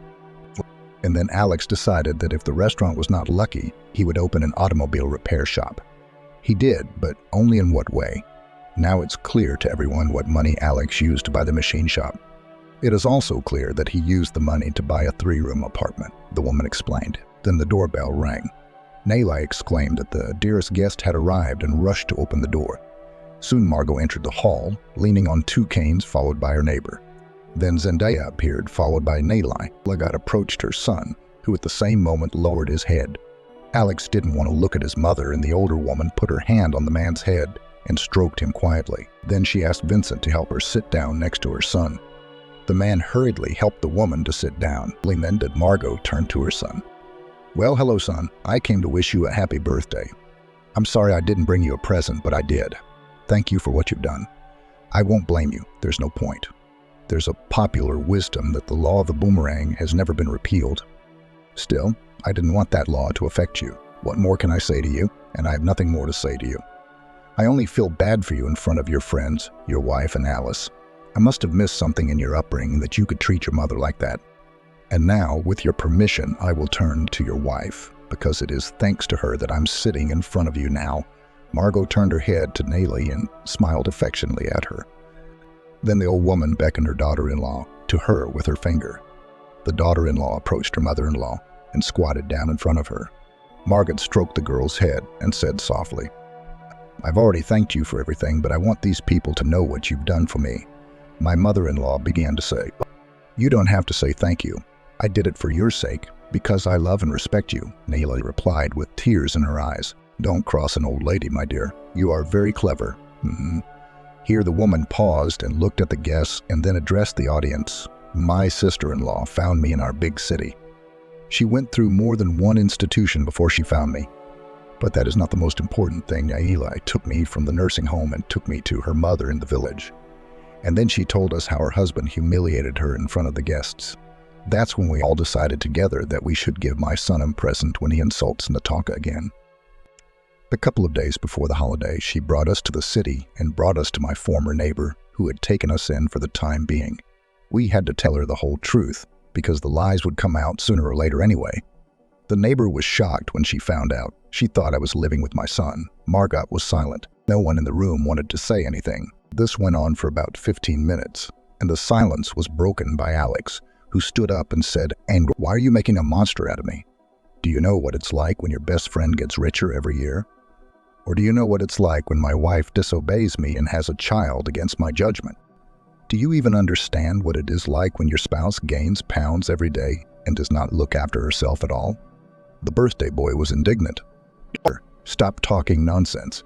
Vincent interrupted Alex and immediately continued talking. "You were not prevented from developing your business in your own direction. And as far as I know, Alan discouraged you from opening a restaurant. He warned you right away that it was not the right place. And about Emily, what I can't understand is that you're not happy that you have a beautiful daughter. And I'll say one more thing about your wife. She is an extraordinary woman, and you should be proud that you have such a wife," the man said. At that moment, Vincent was touched by Nayli's hand and asked him not to continue, but to let her speak. The man smiled at the woman and said that he was a gentleman and would always give way to a lady. Nayli thanked Vincent with a look and turned to her spouse. "You and I are done with the leftovers. Now let's put one more fat point on my fatness. If you're annoyed by my figure, I can reassure you that you won't be seeing it from now on. You and I are getting a divorce, and don't even try to scare me about my daughter staying with you." After your words, I realized that Emily, really you do not need. You just did not want to pay child support after the divorce, and you do not care about the child. And I can also add that everything will be great in my life, and I will find a man who will love me as I am now. And at the same moment, the woman was interrupted by Vincent. He apologized to Nayli for that and said that there was already such a person who would love her. Nayli smiled. She knew her husband's friend had a soft spot for her since the day they met. In the meantime, Vincent continued to speak. "You know, I have feelings for you. That's why I'm suggesting in front of everyone here that you get divorced as soon as possible and consider me for a new spouse. And believe me, I like your figure even better now than I did before. And I promise you'll never hear a hurtful word out of my mouth. I won't replace Amelia's father, but I promise to be a good friend. Now it's up to you, Vincent said. Nayeli was embarrassed at these words and did not know what to say. Her mother came to her aid and told her that if she had fallen out of love with her husband, there was no point in keeping the family together. And then the older woman added that Vincent's offer should not be accepted at once, but should be considered. Nayeli listened to her mother and nodded in agreement. She was just about to say something when Alex spoke. He bluntly said he would not grant a divorce under any circumstances. The man at the same moment, the chosen one, looked at him and said with astonishment, "No, and so you hate me? Why would you want to fight a divorce? I can also tell you that I don't love you. It's all burned out. It happens. So you don't have to act like you don't know who you are right now," Nayeli blurted out. "I've already told you there will be no divorce," the spouse replied stiffly. Vincent intervened in the conversation between husband and wife. The man turned to Alex. "You know, I really wish these were the days of the duel. I'd love to do it now. From now on, you know very well that our friendship is over. From now on, I won't even shake hands with you. I'll pass you by without noticing you. And as for the divorce, you can shake the air with empty words, but the divorce will take place because your wife wants it. And if you try to intimidate Nayeli, believe me, she has an advocate who is willing to go to great lengths to make this woman happy in life. It's your own fault for what happened. Nayeli loved you with all her heart, and you knew it, and the people around you knew it. But you mocked her and trampled on her love. So be a man now and just step aside and let Nayeli get on with her life." Vincent spoke up and turned to the woman he loved, smiling encouragingly and asking her not to worry. Nayeli smiled in return as well, and thanked the man again for his support. Vincent then turned to Margot. He said, "You shouldn't be ashamed of your son in front of us. Alex is no longer a child and should be responsible for his actions. And I also suggest that you, as well as Natasha's mother, live at my dacha. There is fresh air, heating, in general, all the conditions for paradise. And now I suggest that we all leave the owner of the apartment. Let him be alone with his thoughts. I think he has a lot to think about." Vincent suggested to Nayeli that he gather the most necessary things. The woman looked at the man in surprise and asked where she was going to live. The man laughed and offered him his apartment. Nayeli smiled and replied that she had not yet accepted his proposal of marriage, so there was no hurry. Vincent smiled and mouthed, "You'll think about it at my house. And you know very well that I will behave like a true gentleman. If you don't accept my offer, we'll find you a separate place to live," he said. Nayeli looked at Vincent gratefully for the umpteenth time, and suddenly replied that she was willing to be the man's wife. Those present in the room cheered and applauded wildly, except for Alex, who stepped back to the window and turned away from everyone. Alex was approached by his mother and spoke softly. "It's your son's fault. Now my motherly advice to you, think about your behavior. It's never too late to change for the better. If you realize that, you know where to find me, either at Nayeli's mother's or at Vincent's cottage. I wish you'd find the strength to realize what you've done with your life." "That's all I wanted to say to you, son," the woman said to him, turning around and walking with the others toward the exit.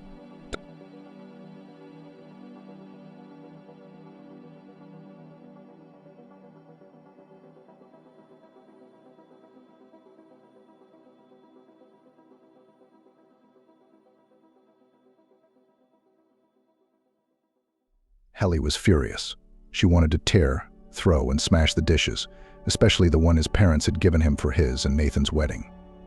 An exquisite set produced by a famous porcelain factory was not at all unfortunate. And preferably saucers and cups with recognizable cobalt mesh on the head of an unfaithful husband and his mistress. Well, let the fine china die. Let the fickle and vile street person suffer. That's what they should do, even if Helly has to answer for it. Even towards herself, betrayed by the man she loved, there was no pity. The soul was filled with resentment, anger, and a desire to get even with her husband, who, as it turns out, not only cheated her, but also wanted to eliminate. For him, a loving wife was just an annoying obstacle on the way to wealth. This Angela is also good and is willing to be accomplices of crime to help her lover achieve a dishonest goal.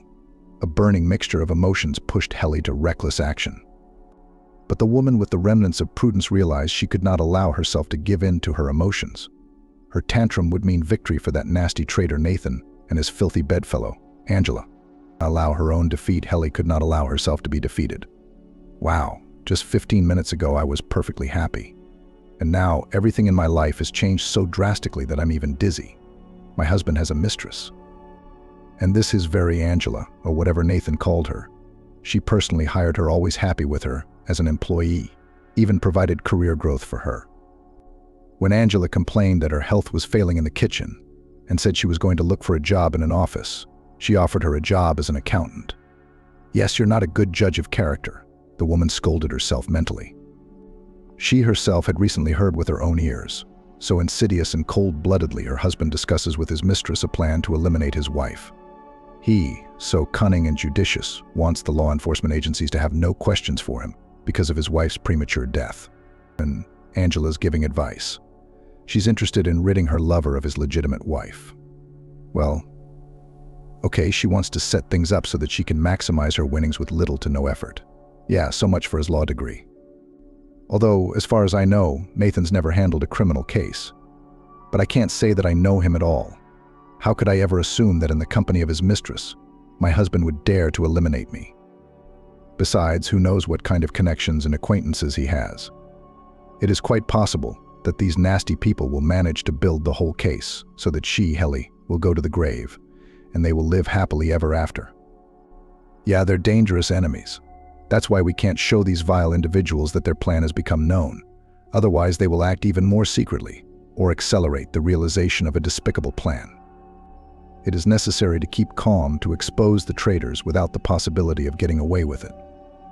The lovers must suffer the punishment they deserve for the meanness they have so carefully planned, especially since the price of their success will be her life, her apartment, and marginally but still already a profitable business.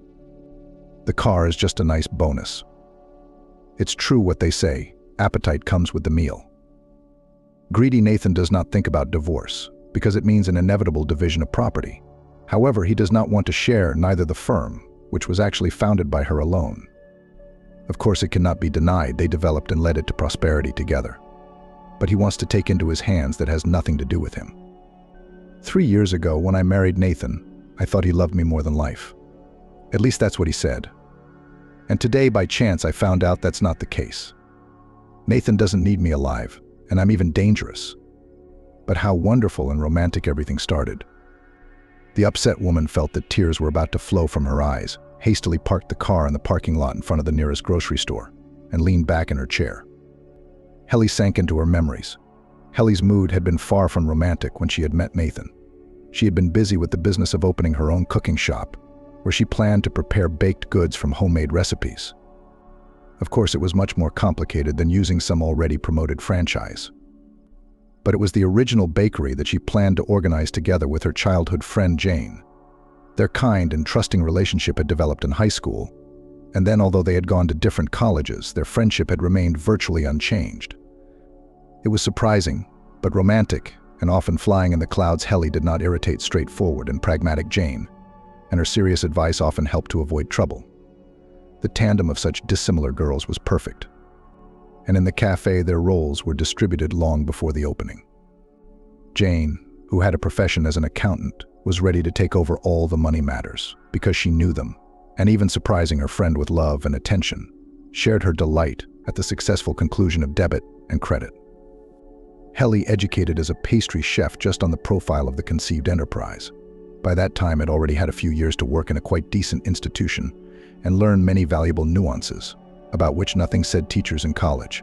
With the registration of the company and the initial capital, the girls were helped a lot by their parents, but they themselves also put out the maximum.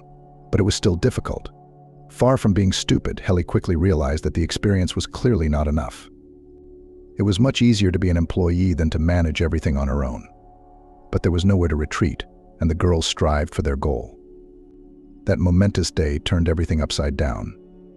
Jane was sick, and Helly alone had to do the most unproductive thing in the world, waiting. Of course, the two of them would be much more fun, but as it was, she tried to fill the time with something useful, cleaning, thinking about the menu again, as if she hadn't done it in years. The downpour came suddenly, and the trusty umbrella let down, took and broke. Refusing to cope with its life-saving dome, Helly tried to hide under a tree stretching its crown, behind a paved walkway, to hail a cab. and nearly howled with annoyance. While the assembly of furniture was going on, the girl was so worried about the process that she forgot to put her smartphone on the charger. And here is the sad result: such a necessary now gadget nastily jammed and turned off, discharged to 0. Of course, exactly according to the law of meanness, at the most inopportune moment. Helly had to hurry to the bus stop, feeling the cold threads of rain that were not spring-like, causing a shiver, and then the water stopped raining down on her from above. It turned out that some stranger had sheltered her under his umbrella. Settling down beside her and pacing to the girl's rhythm, the man offered, "Girl, of course you were probably already soaked, but let me protect you nonetheless." Helly was a little confused, but did not turn down the help. After all, there were other hurrying park visitors around, and it wasn't scary at all. Besides, the stranger behaved quite adequately and did not offer anything reprehensible or indecent. Together they reached the public transportation stop. Many potential competitors were crowded under the awning. Shuttles were passing by, and the streetcar was so full of passengers that only a few of the most active lucky ones managed to squeeze into the carriages. The stranger introduced himself and explained, "My name is Nathan. You know, I was taught that once you help, you should never give up on a good cause. Given the traffic collapse, here's a suggestion. I'm calling a cab right now, and you and I will go home in comfort. If you're afraid, I can even order 2 cars. But that would be selfish to the people who would like to get home comfortably in this weather. I promise you'll be perfectly safe. Do you agree?"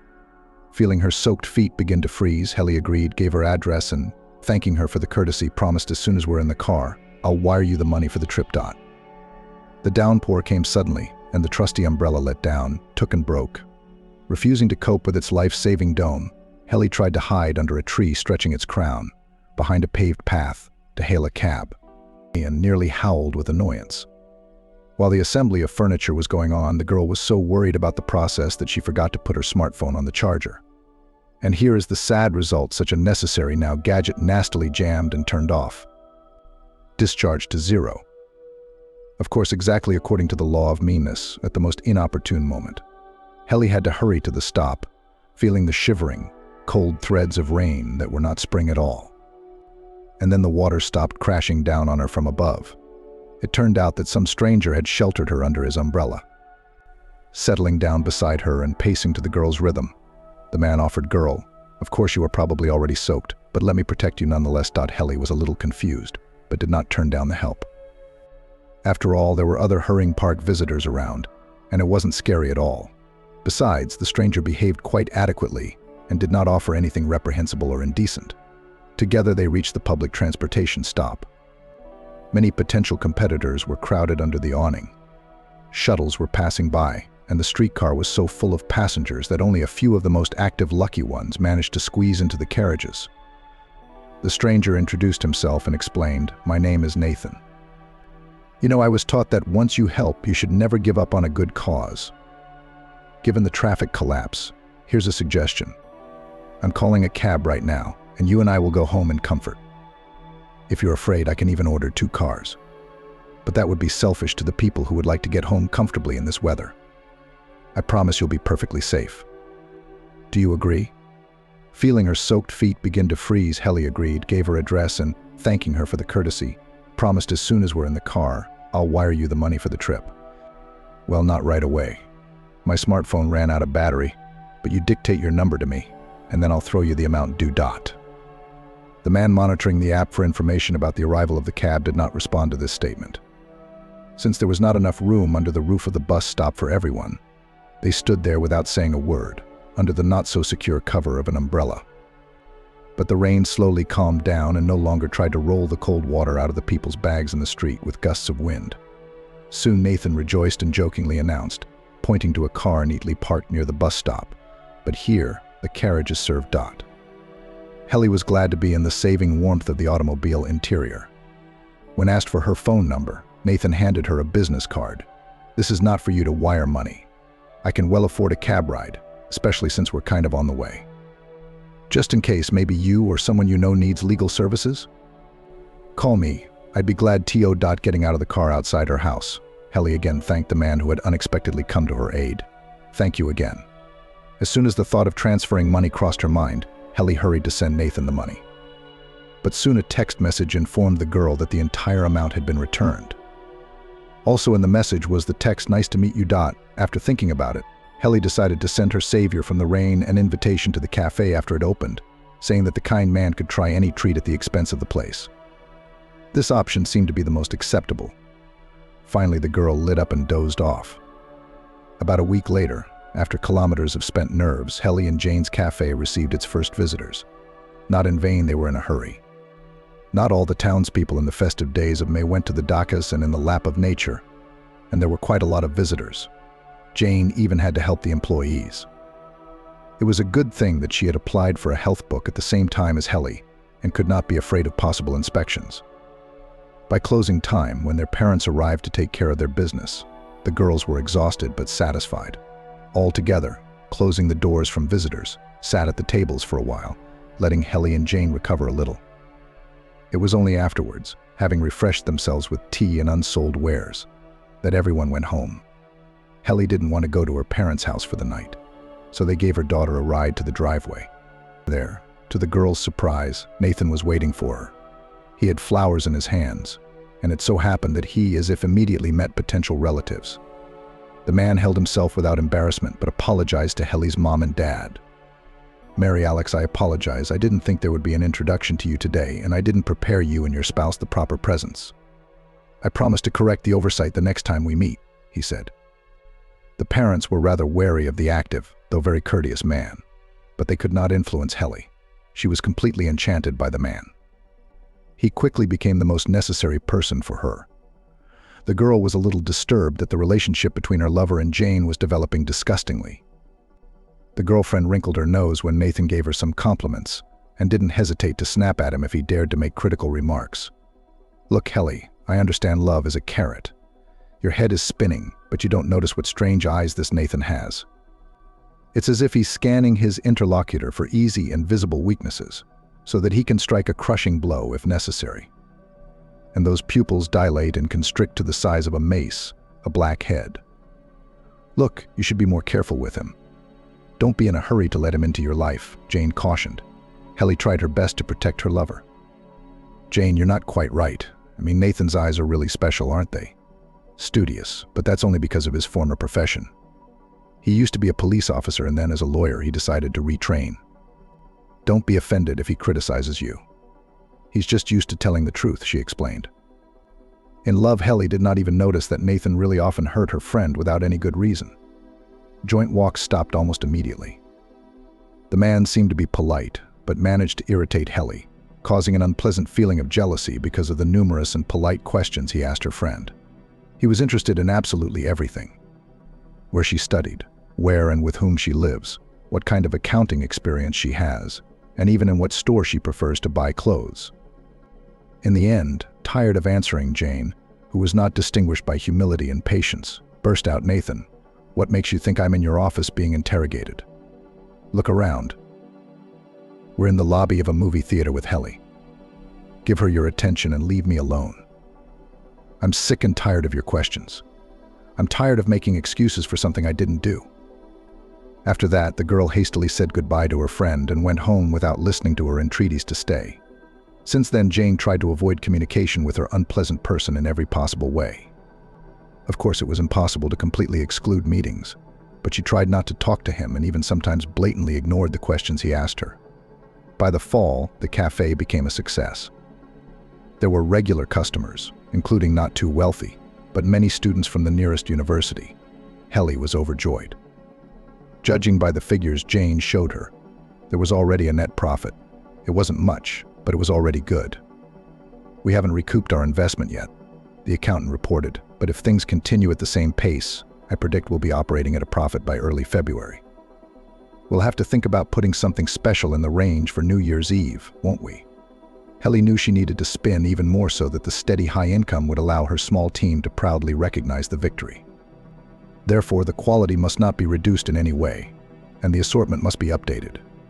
Her friend's idea was a success, and soon the flow charts for painted holiday gingerbread were being developed. Simultaneously with the growth of profits, another joyful event took place. Nathan asked Helly to marry him, and she, without playing the popular girl's coquetry, immediately agreed. Jane, on hearing the news, hid her pretty face and distressed her friend by expressing her feelings on the subject. "I sympathize with you, Helly. That slippery Nathan is clearly not out of love for you insisting on getting married." Helly was incredibly offended then. "So you think I'm impossible to love? Is it because I'm fat?" "Well, know that Nathan is completely happy with my figure." Jane tried to justify herself. "It's not about your looks. You're fine with it. Although I've noticed you've been nibbling on oatmeal cookies instead of croissants in the mornings. With coffee, no sugar, no cream. I'd just advise you to watch how Nathan behaves when he thinks no one can see him. It's like he's doing calculations in his head all the time." Helly began to defend her lover, and eventually that conversation ended. An unsightly spat, and the friends almost stopped communicating, except for work matters. However, neither the quarrel with her best friend nor her mother's request to take a break and think did not affect Helly's decision. She perceived doubts in the groom as an insult to her personally. The girl was infatuated, married him. The only thing she went against her fiancé in was his desire for a prenuptial agreement. Somehow it seemed to the romantic Helly that this relegated the bright feeling of love to a pragmatic bargain. Nathan did not insist, but at his gentle request, the gift money was used to buy a family car. Helly was not embarrassed by the fact that she did not have a driver's license at that time, and in fact the car became the sole property of her husband. He occasionally drove her to work, but often their schedules didn't coincide. To get to work and back to her apartment, where she now lived with Nathan, she had long been accustomed to public transportation, and training at the driving school was constantly postponed because of the heavy workload. Business demanded constant attention. Competitors were not slumbering, opening nearby establishments of similar orientation. I had to constantly go half a step ahead, not only responding to demand. Gradually, after careful thought and calculations, came up with new products. Some ideas turned out to be unsuccessful, but in general, the development of the business pleased both the owners and those who received jobs and decent wages. In the process, there were a few not too pleasant cases when visitors tried to seek compensation for allegedly substandard products. But Nathan intervened in the proceedings and everything was settled out of court. For this intercession, she fell even more in love with the man. He seemed to her a real ideal. Unhappy customers were the exception. In general, visitors liked the institution, but the girls were not satisfied with the results achieved. In the assortment appeared sweets made for people who adhere to the right Piangela eye. Helly, though she did not immediately realize it herself, was embarrassed by her figure, which was like a vanilla raisin bun. She was annoyed by her own rounded knees, chubby arms, and the fat accumulations hiding her waist. Disregarding the advice of her mother, the young woman began to adhere to a strict diet. The mode of calorie deficit not immediately, but still went in favor of the figure. But from the former cheerful character is almost nothing left. Only trust in her husband was unchanged. Over time, Helly and Jane decided to expand their own network and open another cafe. Let it again lead to anxiety and turmoil, but there should be development. That's what the friends thought. Of course, Helly reported the idea to Nathan, with whom she always shared all the news. "Honey, we have the money to invest in expansion. We may have to take out a loan to speed up the process, but Jane is optimistic." Nathan responded to this with his own doubts. "You know, it seems to me that the cafe should have shown much better results. I don't want to upset you, but if you're interested in my opinion, I'll give it to you." "Of course, Nathan, I'm listening attentively," Helly encouraged her lover. And she heard something she didn't expect. "Anyway, to be honest, no offense intended, you should double-check your Jape's bookkeeping. In my opinion, some of the money she just steals from under your nose, taking advantage of unlimited trust. Opening a new outlet is a whole new ball game. She'll collude with the team that will do the finishing work, and she'll make even more money on your naivety." Helly was outraged. "What are you, Nathan? Jane is like a sister to me. We've been friends since high school, and I'm sure of her." The man continued to insist. "I'm telling you, she's insanely jealous of you. That's why she's being mean, and I'm afraid that's just the flowers. She tried to charm me once to annoy you. I'm terribly sorry that in that situation I didn't think to turn on the tape recorder and record her calling you fat and suggesting that I start an affair with her." Helly didn't immediately believe her husband. It is not easy to undo a friendship that lasts more than 17 years. However, Nathan continued to convince his wife that in the form of Jane she had a snake in her heart. The second cafe was opened, but the renovations to the premises were entirely under Nathan's control. Jane often complained to Helly that the estimate seemed excessive, but her friend reassured her that Nathan knew what he was doing. The stubborn Jane pointed both her friend and her husband to the lines in the printed table. She openly said that some of the items were not very real at all. But she earned only a scornful comment from Nathan, of course. You can only see the numbers. You probably compared them with the cost of services of some foreigners who don't understand English and took the prices of goods from old advertisements, so you think you're someone else. What an expert in heels. Jane wanted to get into a verbal fight with her friend's husband, but Helly, trying to smooth over the emerging conflict, intervened in the dispute. Oh, I'd invite you over, but my wife's mother might show up at the apartment at the worst possible moment. Of course she would. She's got a daughter coming the day after tomorrow. She's thinking of all sorts of fatty goodies. She's a toad herself, so she raised her son and daughter the same way. You're not quite fair. Yours has been noticeably similar lately. A scrawny cow is not a reverent doe. Her skin is weathered, though she's trying to do some exercises, but her temper's gotten nasty. It's like you're not a woman, but a feast of body and soul. I myself want to enjoy your company in a comfortable environment. But for now, I have to hide. Helly held only on moral willpower. There was a great desire to appear in front of the lovers and express their indignation, not shy in expressions. However, Angela's next phrase literally made her gravitate to the floor. Helly should preferably be cremated.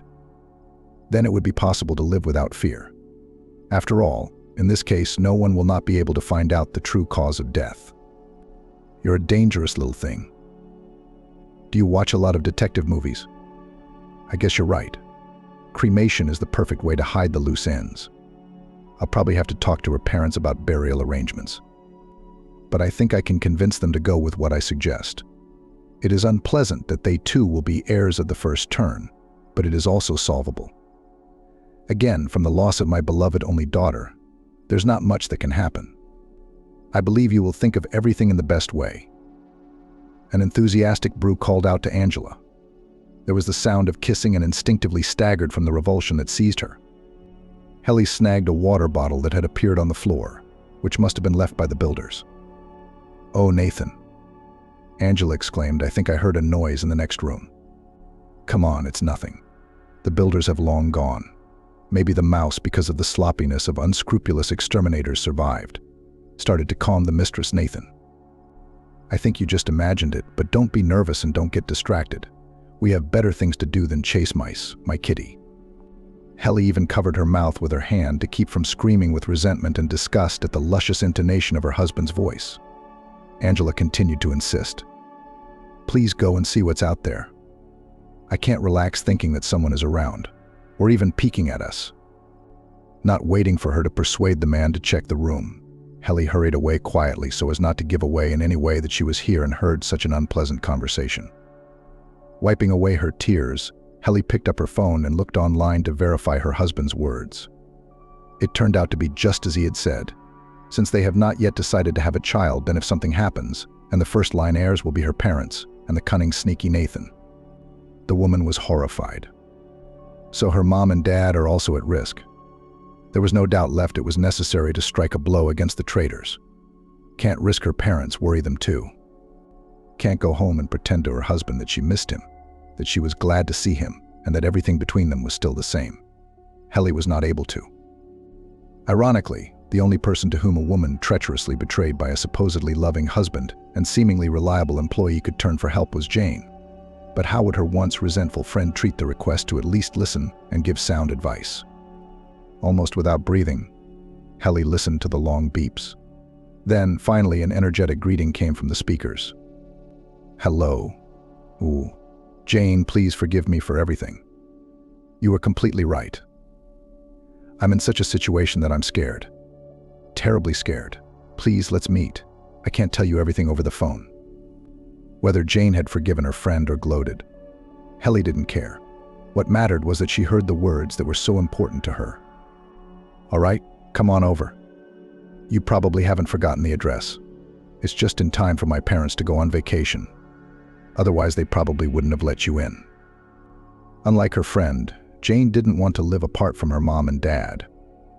She thought with her rational mind that there was no point in getting involved in mortgage bondage, and it was better to save the necessary amount little by little, so as not to overpay. Soon Helly was already sitting in the cozy kitchen, under the measured ticking of the ancient clock, which since the childhood of girlfriends were already in this very place. And having told about her problem, summarized this as such nonsense. You can rightfully say that you warned me that you should not fully trust Nathan. I was wrong, and I'm surprised I didn't notice what kind of person he really is.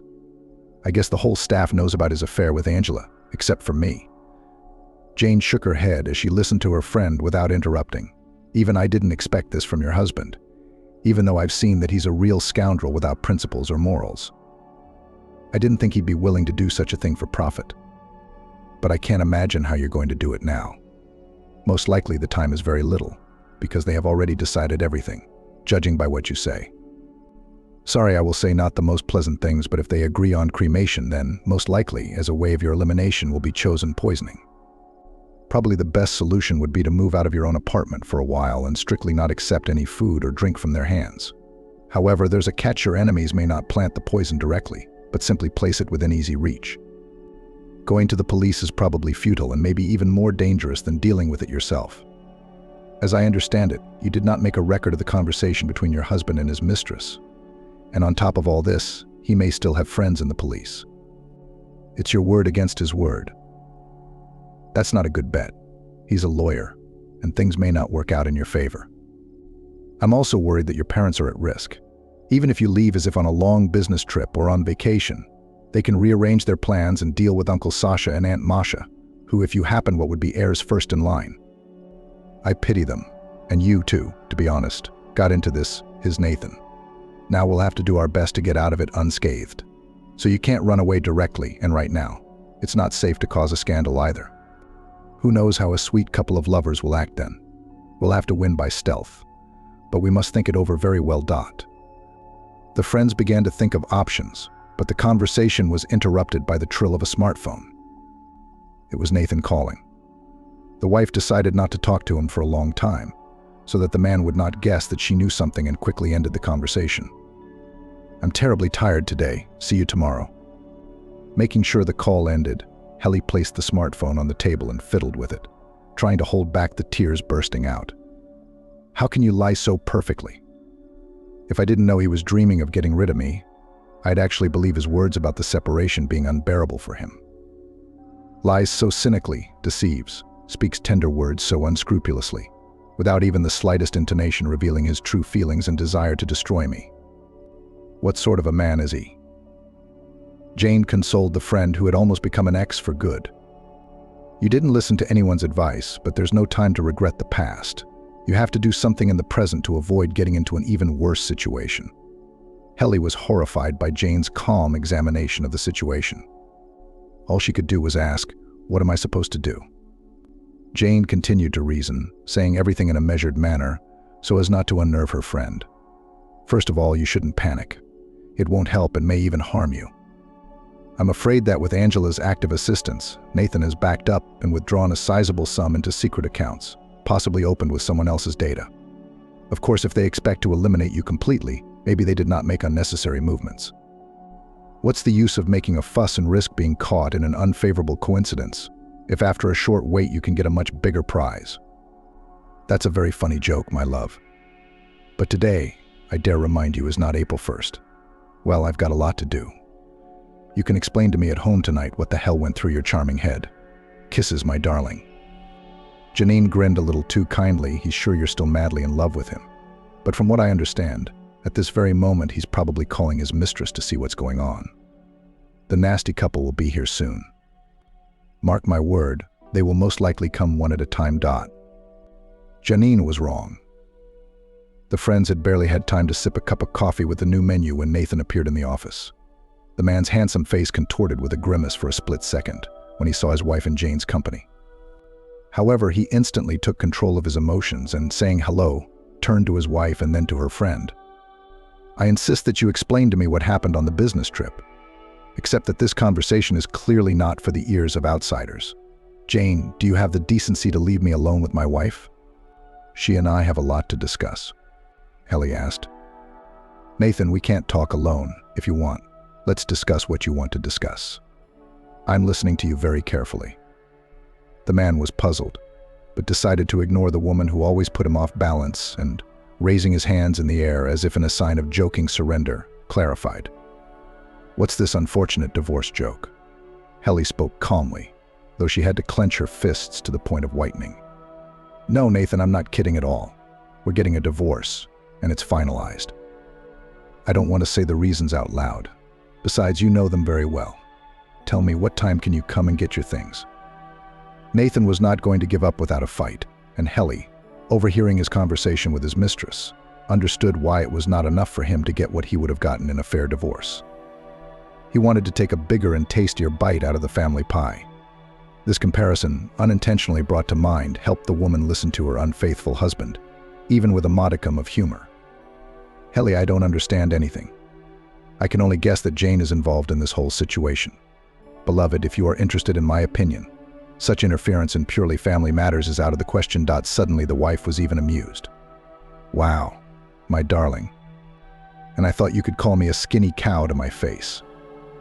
The consternation seen in her husband's gaze gave the woman confidence, and she continued, "You are gravely mistaken if you think Jane or anyone else but yourself is to blame for our divorce. I can't live with you anymore because you are a cheating, treacherous, and bilingual man. You have completely lost my trust, so let me know when you can come get your stuff. And let's finish this useless conversation with you." He realized that somehow his wife had become aware of what he called her behind her eyes, but he still tried to play it off, speaking in his deep, well-pitched voice. "Beloved, in every family there are rifts, crises, and resentments. But for the sake of love, one must be able to negotiate, to compromise. Are we not living well? What do you lack? I give you enough time, I help you in business.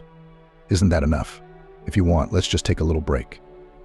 Take yourself a trip, go to the gentle sea, have a rest, and when you come back, rested, satisfied, peaceful, then we'll continue the conversation. I love you and I'm not going to divorce you."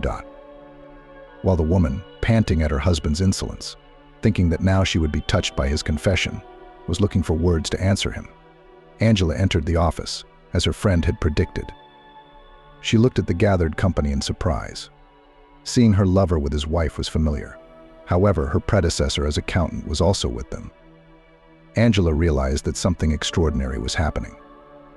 She said hello and headed for her desk, but Helly turned to her, making it seem as if she had stumbled over words that had suddenly become a barrier. "I hope you won't break the comedy and vacate your workplace of your own accord. It so happened that I became aware of your dishonesty, and I don't intend to tolerate such a person in the team and in my life." Angela glanced at her lover, hoping that he would come to the rescue, but Nathan was silent, and then she decided to defend herself. "In general, I know my rights. I don't know what you were talking about, but I fulfill my duties in good faith, and such grounds as my perceived dishonesty are clearly not enough to dismiss me. If I have to, I will appeal to the labor inspectorate. I will send all the inspection organizations that can, and they will make such a fuss that all your cafes will be closed. You will go around the world with an outstretched hand. Understand?" Helly looked with horror at the employee, whom she considered, if not a friend, then at least a decent person. How dare she threaten her, knowing what kind of business she was turning, taking advantage of her trust and the fact that the mistress was far from accounting. What self-control, what impudence. Noticing her friend's confusion, Jane entered into the unpleasant conversation. "I'm not going to moralize. It seems useless. Actually, there are more than enough reasons to terminate the employment contract. So Angela, it's better not to threaten, but to choose a less painful option of parting with your job. If you think about it, you'll realize that Helly's offer is an act of mercy. Most businessmen in her place to such an accountant like you would arrange a fun life with litigation. And from the looks of it, Nathan would hardly rush to your aid. So you think what to do? The mistress sprang out of the study. Her lover's behavior clearly indicated that he was not going to support her. Nathan looked at Jane with hatred and then turned to Helly. "Okay, I get it. You need to cool down a bit. I'll drive up to the house tonight around 8 p.m. and there in a quiet environment and hopefully without witnesses, we can talk. By the way, Jane, take care of your personal life. Don't meddle in ours. The man left the office, slamming the door. Soon Jane, asking her friend to hold on, went to her workplace, asking, "Shall I drive up to your place tonight?" I don't think you should go out alone with that ghoul. There's no telling what he might come up with. Helly shook her head. Jane looked at the screen of her smartphone and hurriedly said goodbye. You know, I missed our socializing too. I'll try to drive up without being late. I'm afraid Nathan won't want to pick up his stuff peacefully. So if you don't mind, I'll bring Michael. Remember him? She certainly remembered perfectly well the classmate who had always tried to woo her but failed all the time. Honestly, I didn't realize he was in town. I thought he was leaving. Anyway, of course, come. We'll have a little reunion, and my parents will be happy. Plus, it'll put everyone in a different mood. Michael always knows how to be inconspicuous and the indispensable center of any company. I still wonder why you keep him at a distance, to be honest. Janine answered the question and, satisfied that her thoughts were at least a little distracted from her troubles, hurried away. She was indeed almost late for work. Nathan prepared a real gentleman's set of reconciliation for the evening meeting with Helly, taking with him a huge bouquet of her favorite flowers, a bottle of champagne, a decent brand of baguette and caviar. The man had expected that the woman would not resist his charm and eloquence, as well as the delicacies, and he could hardly suppress a sigh of disappointment when the key did not fit the lock. This unexpected obstacle caused his mood to sour dramatically, but there was nothing to be done. He planned to reconcile with his wife and beg her forgiveness so he could eliminate her later. He had to stand in front of the door, calming down and shifting his anger. When the breath hitched from rage returned to normal, Nathan pressed the bell button. That Helly was not alone in the apartment was another unpleasant surprise.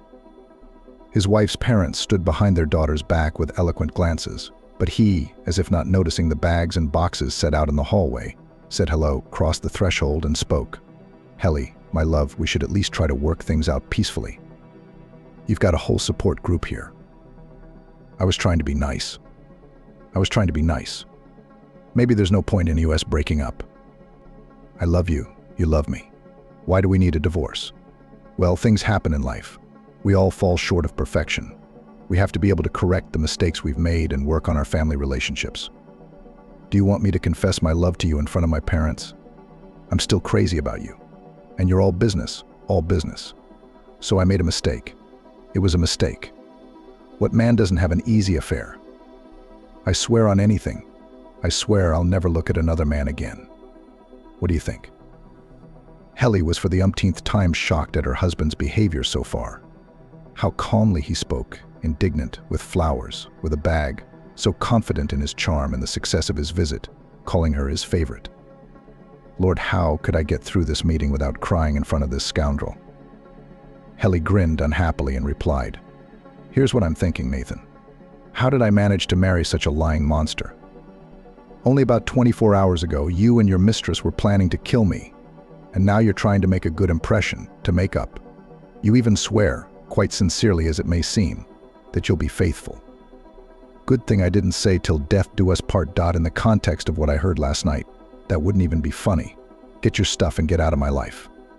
Just so you know, if you keep doing bad things, you'll be dealt with. I'm taking a chance on a peaceful resolution. The irritation that Nathan was trying so hard to hide came out. I understand that these bags, so kindly packed so as not to waste my time, contain only clothes. Actually, as my official husband, I'm entitled to some of the equipment as well. Did you really expect me to just take away just the clothes? But that's not even serious. You can't equate nobility with stupidity. I'll take everything I'm legally entitled to. So if you don't want to waste your nerves, we'll settle this amicably. Here's how it works. I'll take everything I'm entitled to and we'll have a quiet divorce. My father intervened in the conversation. Honey, you're the one with the law degree. Remind me what the punishment is for planning a crime, committing a crime by a group of people in a conspiracy. You still want the equipment. What would you need it for in prison, can you tell me? While his son-in-law was thinking how to respond, this is a more than serious accusation. Michael, whom he did not notice at first, almost under his elbow, but without using brute force, took the man out of the apartment of his almost ex-wife. The bags were also found on the stairwell. Separately, Helly took out a boxed set, presented at the wedding by her mother-in-law, then ran back into the room and took out a sturdy bag with a game console, which she had given to her once adored husband. Here. There are discs in the bag too, have fun. But don't even try to reconnect with me. It's over. I realize it's foolish to count on your decency, but please don't bother me anymore. Enough for the sake of all that between us was good, bright, joyful. Don't make any calls, Dot. Nathan answered nothing and, abruptly taking, almost snatching from Helly's hands the objects dear to him, turned around and went to the elevator. Yes, going to meet his wife, he had expected a very different result. During the day, when Helly said unflattering epithets for herself, he hoped that someone from the staff told the woman about the offensive words in her address. Now it was clear the wife found out about the insidious plan to eliminate her. Angela had been right to be worried about the strange noise. I should have gone yesterday to see what was going on.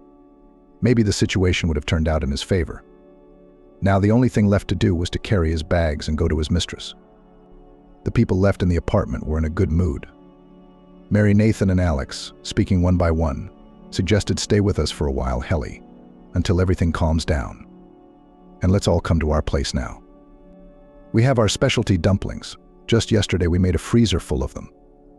Michael smiled broadly, instantly remembering the hospitality of his former classmate's house, but he didn't answer, leaving Helly and Jane to decide. Helly and Jane nodded in agreement.